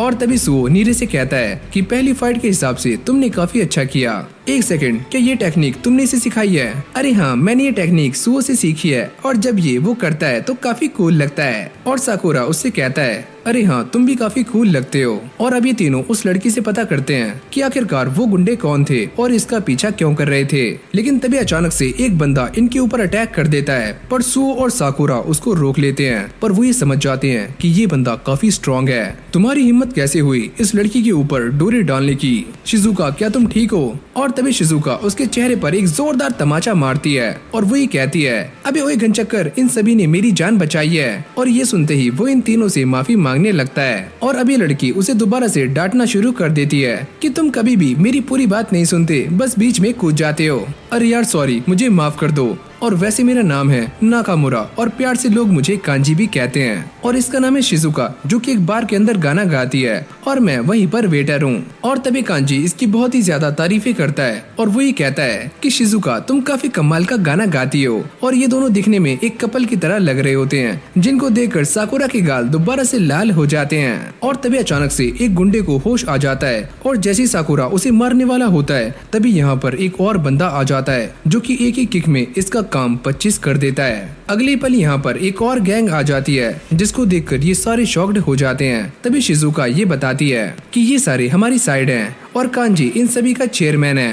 तुमने बिल्कुल सही कहा, हमारी गैंग का नाम है रोप्पो इचिजा और मैं हूँ इनका लीडर नाकामुरा कांजी। और ये सुनते ही नीरे काफी शॉक्ड हो जाता है और वो ये कहता है कि रोप्पो इचिजा एक जानी मानी गैंग है और पहले इनकी फ्यूरिन से दुश्मनी भी रह चुकी है। एक सेकंड, क्या तुमने फ्यूरिन कहा?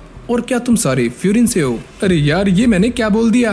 और तभी अचानक से माहौल पलटी मार लेता है और नाकामुरा काफी खुश होता है और वो ये कहता है अरे वाह, तुम सारे फ्यूरिन से हो, तभी तुम इतने स्ट्रॉन्ग हो। और साकुरा, तुम तो कमाल के हो, तुम मुझसे पहली बार मिले हो और पहली बार में ही तुम मुझे बचा रहे थे। ये सुनते ही साकुरा के गाल लाल हो जाते हैं और वो ये कहता है अरे नहीं नहीं, ऐसा कुछ भी नहीं है, मैं तो बस इन सभी को मारने के लिए आया था। सुनो, अगर तुम सारे फ्यूरिन से हो तो क्या तुम सुबाकी को जानते हो? और तभी नीरे ये कहता है अरे हाँ, हम उसी से मिलने के लिए तो यहाँ पर आए हैं। और शिजुका ये कहती है कि हम दोनों स्टेज पर एक साथ काम करते हैं। और अगली सीन में ये सारे सुबाकी से मिलने के लिए क्लब में आ जाते हैं और वो ये देखकर काफी शॉक्ड हो जाते हैं कि सुबाकी सामने पोल डांस कर रहा होता है। और तभी साकुरा उसको देखकर ये कहता है अबे ओए, ये क्या कर रहा है, मौत का नंगा नाच। और अगली सीन में हम ये देखते हैं कि सुबाकी इन सभी को ट्रीट दे रहा होता है, पर नीरे को ये जगह काफी अजीब लगती है और वो ये नोटिस करता है कि सारे लोग यहाँ पर दारूबाजी कर रहे हैं। तुम सभी का शुक्रिया कि तुमने अंकल ईतो का मूड सही करने में मेरी हेल्प की। अरे नहीं नहीं, ऐसी कोई बात नहीं है, और वैसे भी उनसे बात करने में हमें भी काफी मजा आया। और ये सुनते ही सुबाकी काफी खुश हो जाता है और वो इन सभी के लिए खाना ऑर्डर कर देता है। और यहीं पास में उसकी टीम के मेंबर्स भी बैठे हुए होते हैं, यानी कि ये दोनों भाई। और जब सुबाकी उनके पास आता है तो वो ये देखता है कि इन दोनों ने काफी सारी प्लेट्स खाली कर दी हैं। और ये देखकर वो काफी शॉक्ड हो जाता है। अरे यार, ये तुमने क्या कर दिया? अब ये सारा बिल मुझे ही देना होगा।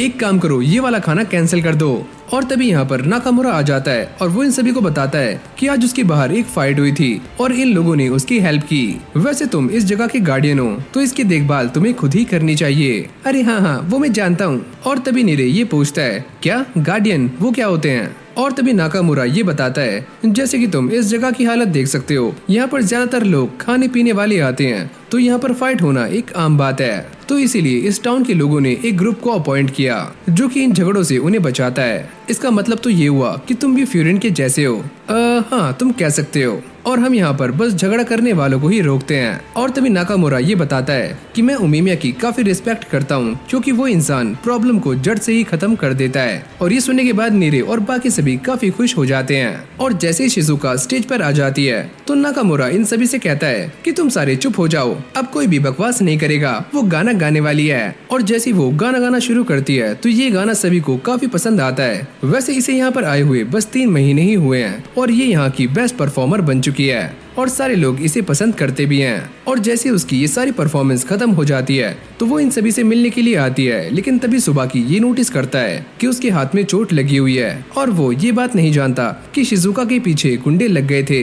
वैसे मैं नीचे गिर गई थी जिससे मुझे ये चोट आ गई और तुम सारे भी सुबाकी को इसके बारे में कुछ भी नहीं बताओगे। और सुबाकी शिजुका को अपनी छोटी बहन की तरह मानता है और अगर उसे ये पता चला कि किसी ने उसकी छोटी बहन को चोट पहुंचाई है तो वो उसकी खाट खड़ी कर देगा।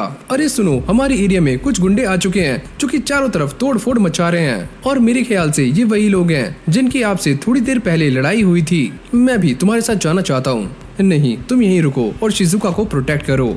और अब ये सारी बातें सुनने के बाद साकुरा भी लड़ने के लिए तैयार हो जाता है, पर नाकामुरा उसे मना कर देता है कि तुम भी हमारे साथ नहीं जाओगे क्योंकि ये हमारी एरिया की प्रॉब्लम है और इसे हमें ही सॉल्व करने दो। अगर ये पहले वाले ही लोग हैं जिन्हें मैंने मारा था तो अब ये मेरी प्रॉब्लम भी बन चुकी है, तो मैं तुम्हारे साथ चलूंगा। और अब ये सारे भागकर वहाँ पर जा रहे होते हैं और नाकामुरा उन सभी की तारीफें करता है कि तुम सारे काफी अच्छे हो और मैं इस बात से काफी इम्प्रेस हुआ कि तुम मेरे साथ आए, तुम्हारा शुक्रिया।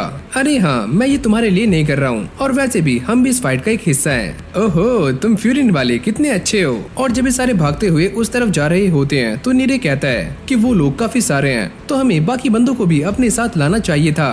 अरे हाँ, मैं इस बात को जानता हूँ कि रोपो इचिजा इतना बड़ा ग्रुप नहीं है जितना कि फ्यूरिन है, लेकिन तुम घबराओ मत, हमारे पास भी काफी कमाल के फाइटर्स हैं। और अब ये सारे उस जगह पर पहुंच जाते हैं जहां पर इन सभी की फाइट चल रही होती है और रोपो के मेंबर्स इन गुंडों को काफी बुरी तरीके से मार रहे होते हैं। आकी तो इस बात को लेकर काफी गुस्सा होता है कि अगर तुमने मेरे कपड़े गंदे किए तो मैं तुम्हारी चटनी बना दूंगा। और फिर हमें इन तीनों बंदों को दिखाया जाता है जो कि रोपो इचिजा के मेन मेंबर्स हैं और अभी सारे यहाँ पर पहुंच चुके हैं। और तभी इस गैंग का लीडर ये कहता है, ओह तो तुम बस 4 हो, मुझे ऐसा लगा था कि तुम यहाँ पर काफी सारे बंदे आने वाले हो, लेकिन अब पिटने के लिए तैयार हो जाओ। अरे यार, इस बंदे को तो अपने साथियों की चिंता ही नहीं है जो कि पिट कर नीचे पड़े हैं, तो जल्दी से शिजुका को हमारे हवाले कर दो वरना तुम सारे आज जान से जाने वाले हो। और तभी नाकामुरा भाग कर आगे जाता है और वो इस बंदे के एक जोरदार किक मारता है जिसको देखकर ये सारे लोग हैरान हो जाते हैं। अरे ये तो नाकामुरा की एक आम सी बात है, उसके अंदर बिल्कुल भी सब्र नहीं है। ओह तो अब ये आया है हमें मारने के लिए।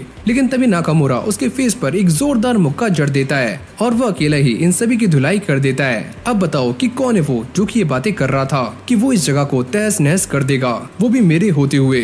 सामने आओ। साकुरा को ये देखकर वही फीलिंग आती है जब वो पहली बार उमिमिया से मिला था और अगले पल हम ये देखते हैं कि नाकामुरा इन सभी गुंडों को मारना शुरू कर देता है और वो इन्हें काफी गंदे तरीके से मार रहा होता है। और जैसे एक गुंडा पीछे से उसके ऊपर अटैक करता है तो वो उसे पकड़कर सामने ले आता है और उसके एक जोरदार किक मारता है और इस बंदे को यहीं पर नॉकआउट कर देता है। और तभी साकुरा ये सोचता है कि इस बंदे की स्पीड और पावर काफी तेज है। और तभी अचानक से 2 गुंडे एक साथ नाकामुरा के ऊपर अटैक करने के लिए आगे आते हैं, पर तभी साकुरा मैदान में कूद जाता है और उसे बचा लेता है। अरे वाह, तुमने तो मुझे दोबारा से बचा लिया, तुम्हारा शुक्रिया।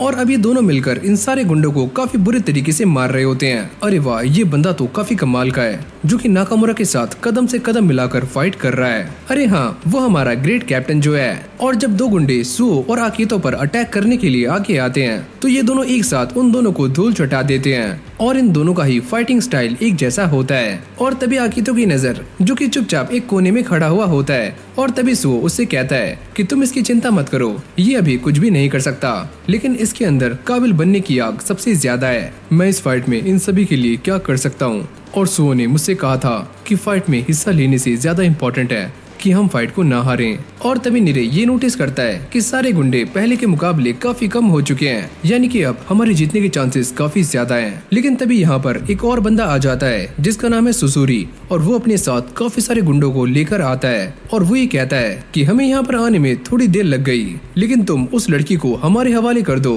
ताकि हमें जल्दी से पैसे मिल जाएं और हम सारे पार्टी कर सकें। और वो ये देखता है कि उसके सारे के सारे गुंडे नीचे गिरे हुए होते हैं जिनको रोपो इचिजा गैंग के बंदों ने मारा है और वो ये देखकर काफी इम्प्रेस हो जाता है। अरे वाह, तुम लोग तो काफी कम हो, लेकिन फिर भी तुमने इन सभी को बड़ी आराम से मार दिया।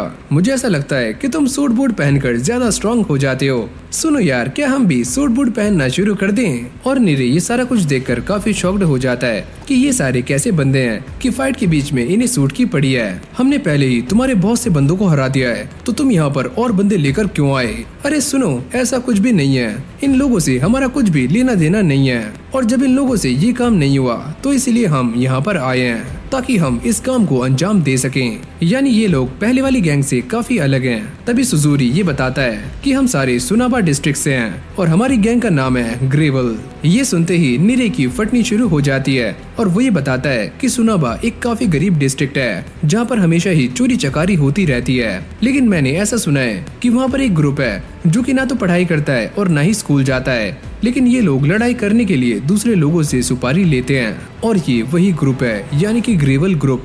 सुनो, हमें ये काम इसलिए सौंपा गया है ताकि हम उस लड़की को अपने साथ लेकर जा सकें और इससे हमें इतने पैसे मिलने वाले हैं जिससे कि हम सारे एक बड़े रेस्टोरेंट में आराम से खाना खा सकते हैं। और वैसे भी तुम सारे काफी थक चुके हो और नंबर में भी हमसे काफी कम हो, तो मुझे नहीं लगता कि तुम सारे हमसे जीत पाओगे और हम यहाँ पर फाइट करने नहीं आए। तुम बस उस लड़की को हमारे हवाले कर दो और हम यहाँ से चले जाएंगे। ये लोग तो एक के बाद एक आते जा रहे हैं, तो हम इनसे कैसे जीतेंगे? तुम इस बात को अपने दिमाग से बाहर निकाल दो कि हम इनसे जीतेंगे या फिर नहीं। हमारा एक ही गोल है कि हमें इस टाउन के लोगों को प्रोटेक्ट करना है, चाहे फिर कुछ भी हो जाए। अरे यार, ये क्या बकवास कर रहा है? अगर हम इस फाइट को जीतेंगे ही नहीं तो लड़ने का क्या फायदा? देखो सुनो, भले ही हमारी कितनी भी धुलाई हो जाए, लेकिन जब तक शिजुका और ये टाउन सेफ है तो मुझे इस बात से कोई फर्क नहीं पड़ता। और अब ये सारी बातें सुनने के बाद साकुरा समझ जाता है कि नाकामुरा और उमेमिया ये दोनों ही टॉप पर क्यों हैं। अरे यार, मैं नहीं जानता कि तुम लोग क्या सोच रहे हो। अगर तुम्हें हमसे फाइट करनी है तो आकर करो। तुम्हें क्या लगता है कि तुम सारे यहाँ से सही सलामत चले जाओगे? और हाँ, ऐसा भी हो सकता है कि तुम बस अकेले ही बचो और मैंने शिजुका के पास काफी खतरनाक बॉडीगार्ड छोड़े हुए हैं, तो तुम उसका बाल भी बाका नहीं कर सकते। वैसे भी जब तक किसी गेम में फाइनल बॉस को न हराओ तो मजा भी नहीं आता। तुम्हें क्या लगता है कि ये फाइट एक गेम है? तो चलो हम तुम्हें बताते हैं। और ये बोलने के बाद वो अपनी टाई को बाहर निकाल देता है। अब तुम्हें इस बात का पछतावा होने वाला है कि तुम सारे यहाँ पर क्यों आए। और ये बोलते ही रोपोइचिजा गैंग के सारे मेंबर्स ग्रेवल गैंग से लड़ने के लिए आगे निकल जाते हैं। और अब अगले सीन में हम सुबाकी को देखते हैं जो कि नेरियो का मेकअप कर रही होती है और पास ही में शिजुका भी बैठी हुई होती है, पर इसका ध्यान कहीं और है। और इन सभी को ऐसा लगता है कि नाकामुरा फाइट करने के लिए गया हुआ है, तो शिजुका उसे लेकर चिंता में है। ये सारे उसे समझाते हैं कि नाकामुरा इतनी आसानी से हारने वाला नहीं है। हाँ, मैं ये बात जानती हूँ। और ये बोलने के बाद वो वॉशरूम चली जाती है। और अभी सारे बातें करते हैं कि फाइट में जाने से पहले नाकामुरा और बाकी सभी काफी अजीब सा बिहेव कर रहे थे, तो ऐसा भी हो सकता है कि ये फाइट शिजुका से रिलेटेड हो। और अब यहीं से हमारा सीन चेंज हो जाता है और हम ये देखते हैं कि दोनों ही गैंग्स के बीच में काफी खतरनाक फाइट चल रही होती है। और इस फाइट में ग्रेवल गैंग के काफी सारे बंदे बुरी तरह से पिट जाते हैं। नाकामुरा भी इन सभी को मारने में लगा होता है और बाकी सभी को देखकर ऐसा लगता है कि वो काफी थक चुके हैं और यहाँ तक कि उनके पंचेस में भी जान नहीं रही। और अभी सारे गुंडे इन बंदों को पकड़ना शुरू कर देते हैं, लेकिन तभी अचानक से यहाँ पर साकुरा आ जाता है और वो इन्हें बचाना शुरू कर देता है। और इस टाइम फाइट करते हुए साकुरा अपनी पुरानी गलती को दोहराना नहीं चाहता, जहाँ पर उसका पूरा ध्यान फाइट में था और उसके दोस्त पिट गए थे। तो इस बार वो ये कोशिश करता है कि वो अपने दोस्तों को बचा पाए। नाकामुरा गुस्से में पागल होकर साकुरा के ऊपर ही अटैक करने वाला होता है, लेकिन तभी अचानक से उसके गैंग वाले उसे होश में ला देते हैं। अरे साकुरा, मुझे माफ करना। और अब वो जाते हुए साकुरा और सुओ से कहता है कि तुम दोनों वापस से क्लब जा सकते हो, क्योंकि मैंने सुबाकी से वादा किया था कि तुम दोनों को मैं सही सलामत लाऊंगा। आकितो भी यही सेम बात दोहराता है। और अब ये सारी बातें सुनने के बाद साकुरा और सुओ ये समझ जाते हैं कि अब इन लोगों की काफी जमकर पिटाई होने वाली है, तो वो ये चाहते हैं कि ये दोनों यहाँ से चले जाएं। लेकिन हम भी इस फाइट में तुम्हारा साथ देना चाहते हैं। तभी नाकामुरा उससे कहता है, मैं जानता हूँ कि तुम इस फाइट में हमारा साथ देना चाहते हो, लेकिन मैंने भी एक प्रॉमिस किया है और मैं उस प्रॉमिस को तोड़ नहीं सकता। और अभी सारे गुंडे धीरे धीरे करके उनकी तरफ बढ़ना शुरू कर देते हैं। और तभी सुओ साकुरा का हाथ पकड़कर उसे यहाँ से ले जाता है। और साकुरा ये सोचता है, क्या मैं इन सभी के लिए कुछ भी नहीं कर सकता? ये कैसी सिचुएशन है? और तभी अचानक हम ये देखते हैं कि शिजुका यहाँ पर आ जाती है और नाकामुरा उसको देखकर ये कहता है कि तुम यहाँ पर क्या कर रही हो? और ये सारे गुंडे कहते हैं कि चलो, हमारा काम तो काफी आसान हो गया और ये तो वही फोटो वाली लड़की है जिसको हम लेने के लिए यहाँ पर आए हैं। और तभी अचानक नीरे उसके सामने आ जाता है। मैं ये बात जानता हूँ कि कमजोर होना कितना बुरा लगता है और मैं भी कुछ नहीं कर सकता, लेकिन तुम ये जो कर रही हो वो बिल्कुल भी ठीक नहीं है। और फिर हमें एक फ्लैशबैक दिखाया जाता है जहाँ पर शिजुका जब पहली बार इस टाउन के अंदर आई थी तो नाकामुरा ने उसे संभाला था और उससे पूछा था कि तुम्हें क्या करना पसंद है। मुझे गाना गाना काफी पसंद है। जब ये उसे गाना गाकर सुनाती है, अरे वाह ये तो काफी कमाल का है, तुम एक काम करो हमारे क्लब में आकर गाना गाओ, मैं तुमसे इसकी भीख मांगता हूँ। और शिजुका ये बताती है कि मुझे इस टाउन के अंदर काफी कुछ मिला है, यहाँ तक कि मेरा पहला प्यार भी, और मैं अपने लिए इन सभी को दिक्कत में नहीं डाल सकती। और अब ये सारी बातें सुनने के बाद सुजुरी जोर जोर से हंसना शुरू कर देता है। अबे ओए तुम क्यों हंस रहे हो? ये प्यार गुस्सा नफरत ये सारा कुछ हमारे लिए नहीं है। और मैं तुम्हें ये बता दूं कि शिजुका भी उसी जगह से आई है जहाँ से हम हैं, यानी कि सुनाबा से।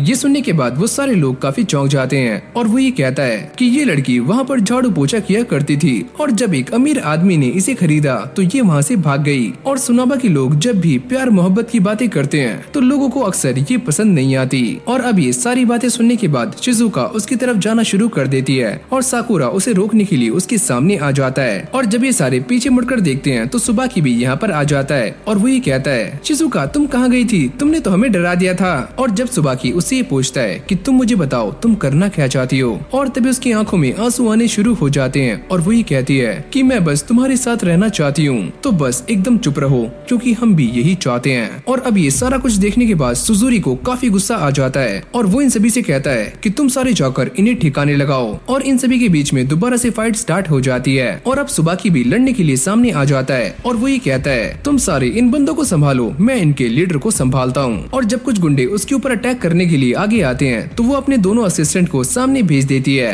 जो कि उसके लिए रास्ता साफ कर रहे होते हैं। और अब सुबाकी भी फाइट में उतर जाता है और वो एक गुंडे के पेट में जोरदार लात मारकर उसे एक ही किक में चित कर देता है। और इस तरफ साकुरा भी शिजुका को प्रोटेक्ट करने की काफी कोशिशें कर रहा होता है। तुम्हें घबराने की बिल्कुल भी जरूरत नहीं है, हम सारे तुम्हारे साथ हैं। लेकिन वो ये सारा कुछ देखकर काफी परेशान हो जाते हैं कि कोई भी गुंडा उनकी तरफ नहीं आ रहा है। और तभी अचानक हम ये देखते हैं कि सुजुरी सामने आ जाता है और वो आते ही सुबाकी के ऊपर एक जोरदार पंच मारता है, लेकिन सुबाकी उसको पकड़ लेता है। चलो डांस करते हैं। और अब ये दोनों डांस करते करते फाइट कर रहे होते हैं और सुजुरी भी उसके सारे अटैक्स को बड़ी आराम से डॉज कर रहा होता है। साकुरा और बाकी सभी इन दोनों की फाइट को देखकर काफी हैरान हो रहे होते हैं और शिजुका ये कहती है कि सुबाकी तो काफी अच्छे से फाइट कर रहा है। और तभी सुओ उसे बताता है कि ये फ्यूरिन के 4 इविल्स में से एक जो है। इन दोनों की फाइट देखते ही देखते काफी इंटेंस होनी शुरू हो जाती है और साथ में ये दोनों बातें भी कर रहे होते हैं। मुझे तो लगा था कि ये काम काफी आसान होगा, लेकिन पैसे कमाना इतना भी आसान नहीं है। और अगले पल वो सुबाकी के चेहरे पर एक जोरदार मुक्का मारता है जिससे उसका सारा का सारा मेकअप इसके हाथ पर आ जाता है। अबे यार ये क्या चीज है, 1 किलो आटा।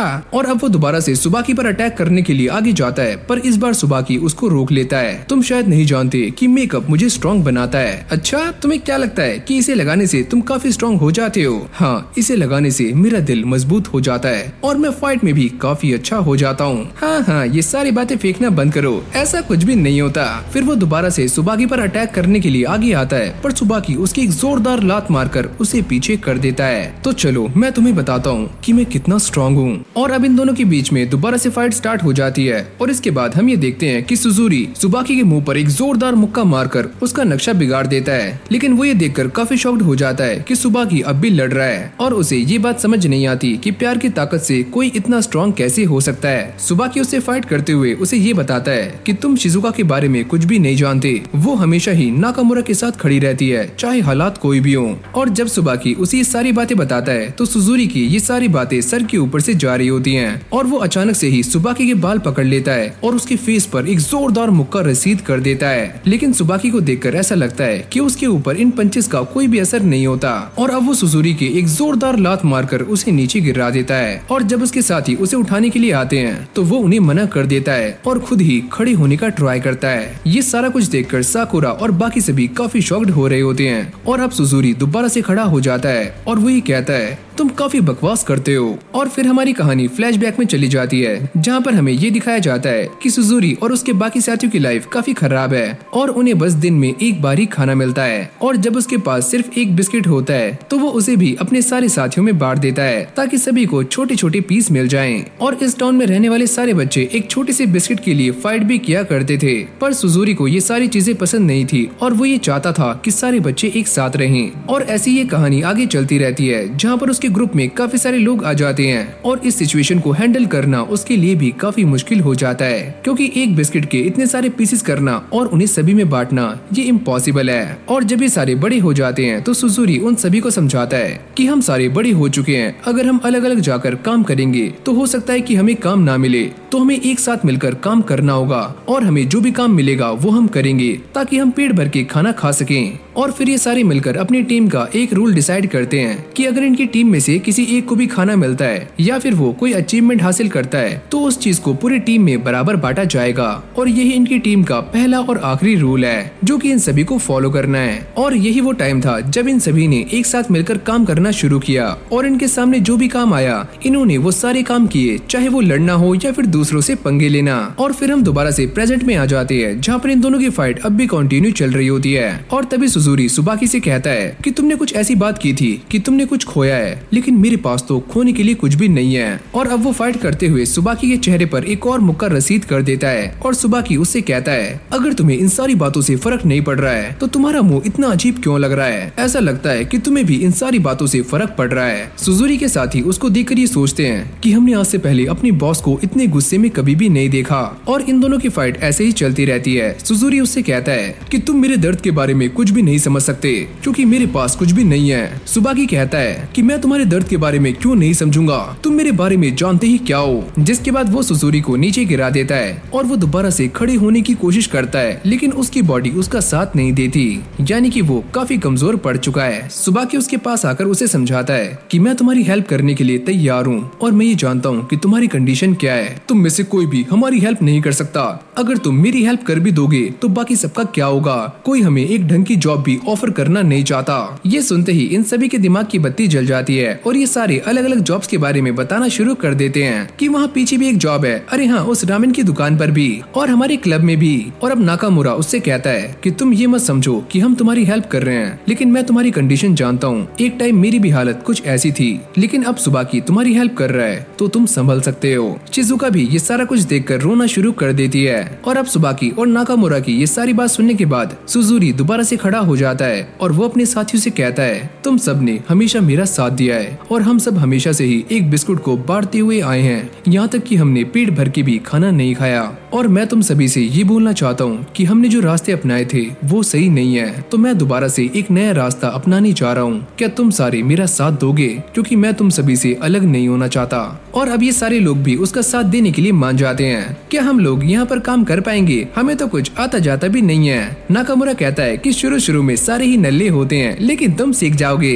और अब सुबाकी शिजुका को ये बताता है कि तुम्हारे फैसले ने हम सभी को काफी हर्ट किया है, क्योंकि हम सारे तुम्हें बचाने के लिए यहाँ पर खड़े हुए थे और तुम उनके साथ जाने के लिए तैयार हो गई। जिसके बाद शिजुका उन्हें सारा कुछ एक्सप्लेन कर देती है और सुबाकी उसे गले से लगा लेता है। अगर तुम कभी भी मुसीबत में पड़ जाओ तो सबसे पहले मुझे बताना। साकुरा भी ये ट्राई करता है कि वो इन सभी के सामने अपने दिल की बात रख दे। और जब वो ये सारा कुछ करता है तो नाकामुरा उससे कहता है अरे वाह तुम एकदम सही जा रहे हो। और कोई भी इंसान अपने दोस्तों को पिटते हुए देखना नहीं चाहता।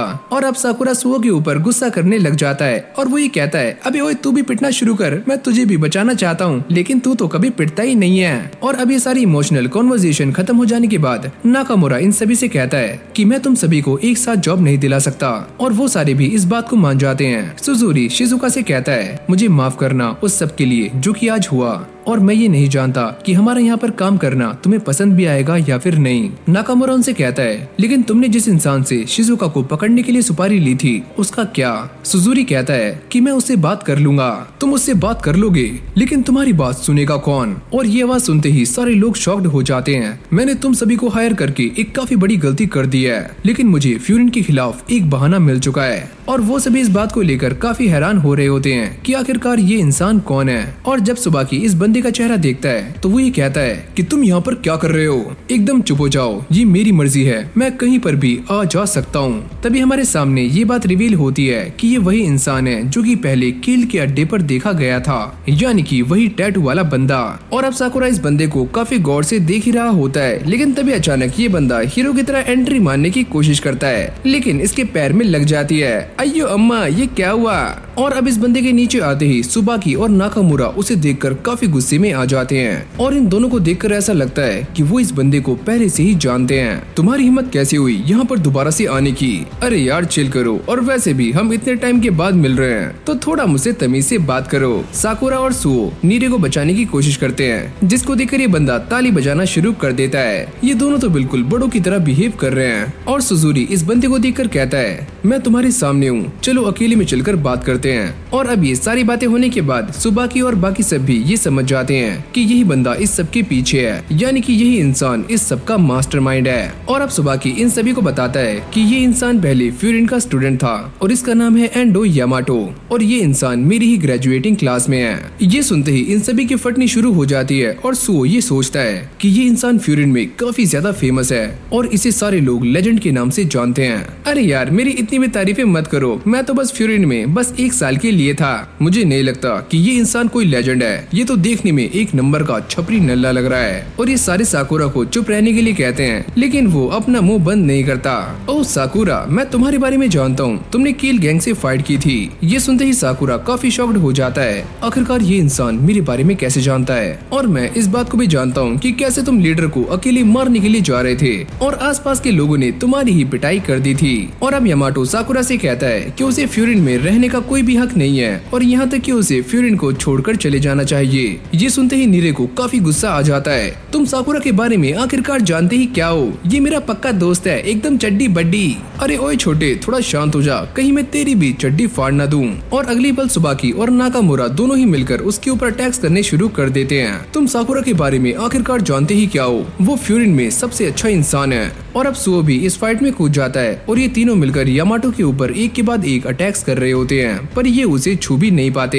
ये देखकर साकुरा भी फाइट में आ जाता है और जैसे वो एंडो की एक जोरदार किक मारता है तो वो इसे बड़ी आराम से पकड़ लेता है। अरे वाह बच्चे, तुम तो काफी तेज हो। जब ये सारे कुछ पल के लिए शांत हो जाते हैं तो एंडो उन सभी से कहता है, मैं साकुरा का मजाक नहीं बना रहा हूँ, मैं तो बस इतना कहना चाहता हूँ कि इस इंसान को फ्यूरिन के अंदर नहीं रहना चाहिए, ऐसे लोग अक्सर अकेले रहते हैं। और अब ये सारी बातें सुनने के बाद साकुरा को भी काफी गुस्सा आ जाता है और वो ये कहता है कि तुम मुझे अच्छे से नहीं जानते और ये बात मैं डिसाइड करूंगा कि मुझे कहाँ रहना है। और जैसे ही एंडो ये बात सुनता है तो उसे किसी की याद आती है और अब वो भी लड़ने के लिए एकदम तैयार हो जाता है, लेकिन तभी अचानक से सुजुरी बीच में आ जाता है और वो ये कहता है तुम सारी इस फाइट को यहीं पर रोक दो। और एंडो उससे कहता है कि अब मुझे तुमसे कोई भी मतलब नहीं है तो यहाँ से हट जाओ, लेकिन वो उसके सामने घुटने टेक देता है और उससे माफी मांगता है, तुम यहाँ पर मेरी वजह से आए हो तो इन सभी को छोड़ दो, मैं तुमसे माफी मांगता हूँ। और तभी एंडो उसके पास आकर जोर जोर से हंसना शुरू कर देता है। अरे वाह यार, तुम सारे मक्खन लगाने में एकदम उस्ताद हो। ये सारे उसके ऊपर अटैक करने के लिए आगे जा रहे होते हैं, लेकिन तभी अचानक एंडो ही कहता है कि जिस बूढ़े इंसान ने मुझे इस लड़की को पकड़ने के लिए कहा था मैं उसे संभाल लूंगा, और वैसे भी आज मेरा मूड काफी ज्यादा अच्छा है। और जैसे सुबाकी और बाकी सब ये सारी बातें सुनते हैं तो वो काफी शॉक्ड हो जाते हैं और सुबाकी ये कहता है कि ये इंसान हमेशा से ही ऐसा है और इसके दिमाग में क्या चल रहा है उसके बारे में कोई भी नहीं जानता। और जब एंडो यहाँ से जाता है तो वो ये कहता है कि मैं यहाँ से जा रहा हूँ तो चलो फ्यूरिन में मिलते हैं। और जब साकुरा उसे रोकने के लिए आगे जाता है तो सुबाकी उसको मना कर देता है कि तुम वहाँ पर मत जाओ। और अब यहीं से हमारा सीन शिफ्ट हो जाता है और ये सारे एक रेस्टोरेंट के अंदर आ जाते हैं और आराम से अपनी पार्टी कर रहे होते हैं, क्योंकि आज इन सभी ने शिजुका को बचा लिया है और ये पूरी की पूरी पार्टी नाकामुरा की तरफ से होती है। और अब ये सारे चीयर्स करके पार्टी कर रहे होते हैं और फिर हम नीरे को देखते हैं जो कि अब भी काफी डरा हुआ होता है और न जाने क्या क्या बड़बड़ा रहा होता है। सुबाकी उससे कहता है कि जो हुआ उसे भूल जाओ और अब आराम से खाना खाओ। और इस तरफ साकुरा भी मुंह फुलाकर बैठा होता है और जब ये सारे खाना खा रहे होते हैं तो सुजुरी इन सभी से माफी मांगता है, मुझे माफ करना, मैं इस बात को नहीं जानता था कि मेरी वजह से ये सारा कुछ हो जाएगा और एंडो फ्यूरिन का स्टूडेंट है। साकुरा उससे कहता है कि तुम्हें इस बात की टेंशन लेने की कोई भी जरूरत नहीं है और मुझे इस बात से दिक्कत नहीं है कि वो इंसान फ्यूरिन से है, लेकिन उसकी पर्सनैलिटी काफी बेकार है और जब भी मैं उसके बारे में सोच रहा हूँ तो मेरा सर फटा जा रहा है। सुबाकी के इंसिस्ट करने पर सुजुरी भी खाना खाना शुरू कर देता है और सुबाकी उससे ये पूछता है, पहले मुझे ये बताओ कि तुम क्या करना चाहते हो। सुजुरी कहता है कि मैं उन सारी गेम्स को खेलना चाहता हूँ जिनके पोस्टर्स मैंने बचपन में देखे थे। और तभी अचानक से ये बंदा कहता है, ये लो मेरे पास गेम्स हैं तो चलो गेम्स खेलते हैं। और ऐसे ही गेम्स खेलते खेलते नाकामुरा इसके अंदर फर्स्ट आ जाता है और सुजुरी लास्ट। और अब ये सारा कुछ देखने के बाद साकुरा का भी मन करता है कि वो भी गेम्स खेले। नीरे उसे सारा कुछ समझा समझाता है कि तुम्हें ऐसे ऐसे गेम्स को खेलना है और अब ये सारे ऐसे ही गेम्स खेलना शुरू कर देते हैं जहाँ पर साकुरा हर बार लास्ट आता है और नीरे हर बार उससे जीत रहा होता है। साकुरा को काफी गुस्सा आ जाता है कि ये इंसान मुझसे जीत कैसे रहा है, तो चलो एक बार और खेलते हैं और ये गेम मैं तब तक खेलने वाला हूँ जब तक कि मैं जीत ना जाऊँ। और जब ये सारे गेम्स खेल रहे होते हैं तो नाकामुरा और सुबाकी ये बातें करते हैं कि हम इस बात को नहीं जानते कि एंडो को साकुरा में क्या इंटरेस्ट है और वो किसी की भी ऐसे तारीफें नहीं करता सिवाय एक इंसान के। और अगली सीन में ये सारे स्कूल की छत पर आ जाते हैं जहाँ पर सुबाकी के साथ साथ बाकी के 4 हेवनली किंग्स भी आए हुए होते हैं। और सुबाकी ये बताता है कि ये वाली मीटिंग उमिमिया ने करवाई है और इस मीटिंग के अंदर साकुरा को भी इनवाइट किया गया होता है। और जैसे ही वो यहाँ बैठता है तो वो ये कहता है कि जल्दी बताओ मुझसे क्या काम है। अरे यार साकुरा थोड़ा आराम से, तुम्हारे सामने चारों के चारों हेवनली किंग्स बैठे हुए हैं। और तभी अचानक उमिमिया भी यहाँ पर आ जाता है, लेकिन हिरागी उसके ऊपर गुस्सा करना शुरू कर देता है। तुम जानते हो ना कि तुम यहाँ के प्रेसिडेंट हो, लेकिन फिर भी तुम्हें टाइम की कदर नहीं है। और फिर उमिमिया यहाँ पर आकर बैठ जाता है और वो ही कहता है तो चलो फिर इस मीटिंग को शुरू करते हैं। और फिर हम उमिमिया को देखते हैं जो कि अपने साथ टाचिबाना के बने हुए सैंडविचेस भी लेकर आता है ताकि ये सारे मीटिंग करते करते खाना खा सकें। और अब ये सारा कुछ देखने के बाद साकुरा कहता है कि आखिरकार यहाँ पर चल क्या रहा है। सुओ कहता है मेरे ख्याल से पिकनिक। और फिर हमारी कहानी पास्ट में आ जाती है जहाँ पर टाचिबाना ने उमिमिया को सैंडविचेस बनाकर दिए थे और वो उसकी काफी तारीफें भी कर रहा होता है। और फिर हमारी कहानी दोबारा से प्रेजेंट में आती है जहाँ पर क्योतारो इन सभी को सैंडविचेस और कॉफी बांट रहा होता है। लेकिन जैसे ही उसकी नजर साकुरा और उसके दोस्तों पर जाती है तो इसके दिमाग के फ्यूज उड़ जाते हैं और वो आगे जाते हुए साकुरा को कॉफी कप नहीं देता, जिससे साकुरा को काफी गुस्सा आ जाता है। अबे ओए ये तू मेरे साथ क्या कर रहा है। और अब वो गुस्से में आकर एक कॉफी कप को मसल देता है जिससे साकुरा का भी दिमाग सनक जाता है। उमिमिया के समझाने पर ये दोनों शांत होते हैं और अभी सारे उसी बात को लेकर डिस्कशन कर रहे होते हैं। और उमिमिया ये कहता है कि मुझे सुबाकी ने सारा कुछ बता दिया है और यहाँ तक कि नाकामुरा ने भी कॉल करके तुम सभी को थैंक यू बोला है उनकी हेल्प करने के लिए। नीरे पूछता है अगर आपको सारा कुछ पता है तो आपने हमें यहाँ पर क्यों बुलाया। और तभी अचानक से यहाँ पर चारों तरफ सन्नाटा मच जाता है। तभी उमिमिया साकुरा से ये पूछता है तुम मुझे ये बताओ कि जब तुम एंडो से मिले तो तुम्हें कैसा लगा। जब मैं उससे मिला मेरा तो दिमाग ही खराब हो गया, वो एक नंबर का नल्ला है। ये सुनते ही उमिमिया हंसना शुरू कर देता है और वो ये कहता है मुझे ऐसा लगता है कि अब टाइम आ चुका है तुम्हें वो सारा कुछ बताने का जो कि तुम बो फ्यूरिन के बारे में नहीं जानते। नीरे को ऐसा लगता है कि वो बो फ्यूरिन के बारे में सारा कुछ जानता है कि आखिरकार बो फ्यूरिन कब बना और कैसे बना। उमिमिया कहता है कि हाँ तुम इसके बारे में काफी कुछ जानते हो, क्या तुम मुझे इसकी हिस्ट्री बता सकते हो। और अब नीरे ये बताता है कि एक टाइम पहले 5 लोगों ने मिलकर एक बदनाम स्कूल को ज्वाइन किया था जिसका नाम था बो फ्यूरिन और यहाँ पर काफी सारी गैंग्स काम किया करती थी। काम से मतलब है कि इस जगह पर अलग अलग गैंग का राज था और ये सारी गैंग्स अलग अलग स्कूल से लड़ा करती थी और यहाँ तक कि आपस में भी। और इसके बाद नीरे काफी एक्साइटेड होकर ये बताता है कि उस टाइम स्कूल के अंदर 5 ऐसे नए लोग आए जिन्होंने सारी गैंग्स को चैलेंज करना शुरू कर दिया और एक एक करके सबको हरा भी दिया। और ऐसे करते करते इन्होंने सभी को हराना शुरू कर दिया और ये पांचों फ्यूरिन के टॉप पर पहुंच गए और इन्होंने जिसको भी हराया उनसे दोस्ती भी कर ली। और ऐसे करते करते सारे लोग एकजुट हो गए और कुछ टाइम के बाद इन्होंने अपना नाम फ्यूरिन से बो फ्यूरिन कर लिया जिसका मतलब होता है टाउन के रक्षक। और आज की ये कहानी यहीं पर खत्म होती है। और अब ये सारी बातें सुनने के बाद सारे लोग काफी खुश हो जाते हैं। लेकिन तभी हिरागी दोबारा से गुस्सा करना शुरू कर देता है और वो ये कहता है कि तुम भी इस बात को जानते हो कि वो सारा कुछ इतना आसान नहीं था, हमें एक साथ 30-30 बंदों से फाइट करनी पड़ती थी, वो काफी मुश्किल था। और अभी सारे उसी टाइम की बातें करना शुरू कर देते हैं। लेकिन तभी साकुरा कहता है कि ये सारी बकवास छोड़ो और वो बात करो जो कि मुद्दे की है। और अब ये सारे एंडो के बारे में बातें करते हैं और नीरे ये बताता है जहाँ तक मैं उसके बारे में जानता हूँ तो वो भी आपकी तरह ही फर्स्ट ईयर का स्टूडेंट था, लेकिन उसकी गैंग काफी मारपीट किया करती थी और जहाँ भी एंडो की गैंग की लड़ाई होती थी वहाँ पर कुछ भी नहीं बचता था। और यहाँ तक कि जिसके ऊपर भी उसकी नजर पड़ी उसने उसे जलाकर खाक कर दिया। और अब नीरे ये बताता है कि बो फ्यूरिन को एक करने में एंडो काफी बड़ी रुकावट थी, लेकिन लेजेंड्स ने उसे भी हरा दिया और बो फ्यूरिन को एक किया। लेकिन एंडो की गैंग बाकी सभी की तरह नहीं थी, उन्होंने इनसे हाथ नहीं मिलाया और शायद से उन्हें ही बो फ्यूरिन की काली परछाई कहा जाता है। लेकिन इन सभी के सामने अब भी ये सवाल खड़ा हुआ था कि उन्हें काली परछाई क्यों कहा जाता है। और तभी नीरे ये बताता है कि शायद से उन्होंने उमिमिया के आदर्शों का पालन नहीं किया और उनकी सोच हमसे काफी अलग है और ऐसा भी हो सकता है कि वो आज तक हमें अपना दुश्मन मानते हो। साकुरा कहता है कि सच में बात बस इतनी सी है। और तभी उमिमिया ये बताता है लेकिन तुम एक चीज को लेकर काफी गलत हो, वो बदला लेना नहीं चाहते। लेकिन एक बात तो साफ है कि एंडो की नजर दोबारा से बॉब फ्यूरिन के ऊपर है। नीरे काफी खुश होकर ये कहता है कि आप उसे पहले भी हरा चुके हो, अगर वो दोबारा से आता भी है तो हमें क्या टेंशन। लेकिन तभी उमीमिया नीरे की इस बात को काटते हुए कहता है कि तुम यहाँ पर भी गलत हो। जब ये बॉब फ्यूरिन बना था तो उससे पहले ही उनकी गैंग यहाँ से चली गई थी, तो इसका मतलब साफ है कि हमने उन्हें कभी भी नहीं हराया। और इसके बाद उमीमिया ये बताता है कि जहाँ पर एक तरफ हम टाउन के अंदर पीस लाना चाहते थे, वहाँ पर एंडो की गैंग को फाइट करना काफी पसंद था और हमारा उनसे काफी बार सामना भी हुआ, लेकिन हमारे बीच कोई भी सेटलमेंट नहीं हुई। और जब हमने सारी की सारी गैंग्स को अपने साथ करना शुरू कर दिया तो यहाँ पर लड़ाई झगड़े अपने आप ही कम हो गए। तो एंडो का इंटरेस्ट यहाँ से धीरे धीरे कम हो गया और उनकी गैंग यहाँ से अपने आप ही चली गई। और अब उमीमिया ये बताता है कि हम जिस काली परछाई के बारे में बात कर रहे थे, ये वही लोग हैं जो कि दोबारा से बॉब फ्यूरिन की तरफ बढ़ रहे हैं। साकुरा ये सारी बातें सुनकर काफी खुश हो जाता है। अरे वाह, काफी मजा आने वाला है। अगर वो सारे हमारे पास आए तो हम उन्हें कूट देंगे। और तभी अचानक साकुरा को ये बात याद आती है कि उसे इस टाउन को प्रोटेक्ट करना है, चाहे फिर कुछ भी हो जाए। और साकुरा की ऐसी हालत देखकर उमीमिया को हंसी आ जाती है और वो ये कहता है, अगर वो सारे यहाँ पर आए भी तो मैं एंडो को तुम्हारे ऊपर छोड़ने वाला हूँ। वैसे वो किसी में इतना इंटरेस्ट नहीं लेता, लेकिन शायद से उसे तुम में इंटरेस्ट है, तो तुम उसे संभाल लेना। मैं इसके लिए एकदम तैयार हूँ, लेकिन बाद में मुझे मत कहना कि मैंने उसे काफी गंदा मारा।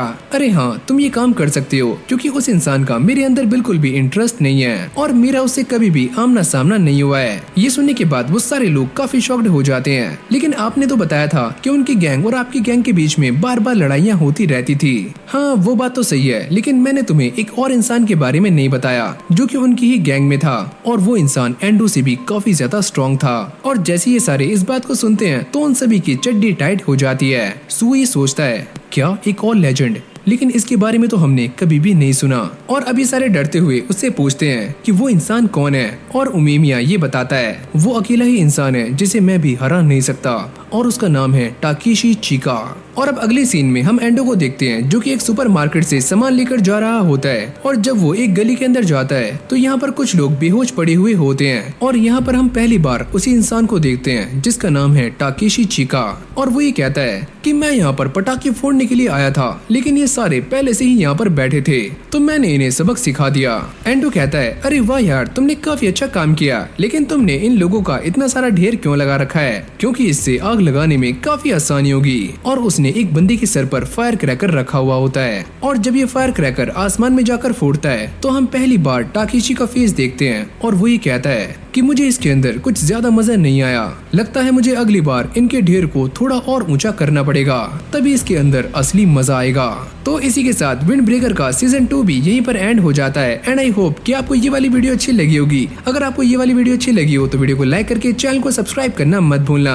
और जो लोग भी हमारे चैनल पर न्यू है तो गाइस फटाक से जाकर हमारे चैनल को भी सब्सक्राइब कर लो, क्योंकि यहाँ पर ऐसे ही कमाल कमाल की एनिमे वीडियोस आती रहती हैं। और जिन लोगों ने भी विंड ब्रेकर का सीजन 1 अभी तक नहीं देखा तो वो भी आप हमारे चैनल पर चेकआउट कर सकते हो, या फिर उसका लिंक आपको नीचे डिस्क्रिप्शन में मिल जाएगा। तो आज की इस वीडियो को यहीं पर एंड करते हैं, तब तक के लिए टेक केयर, गुड बाय दोस्तों।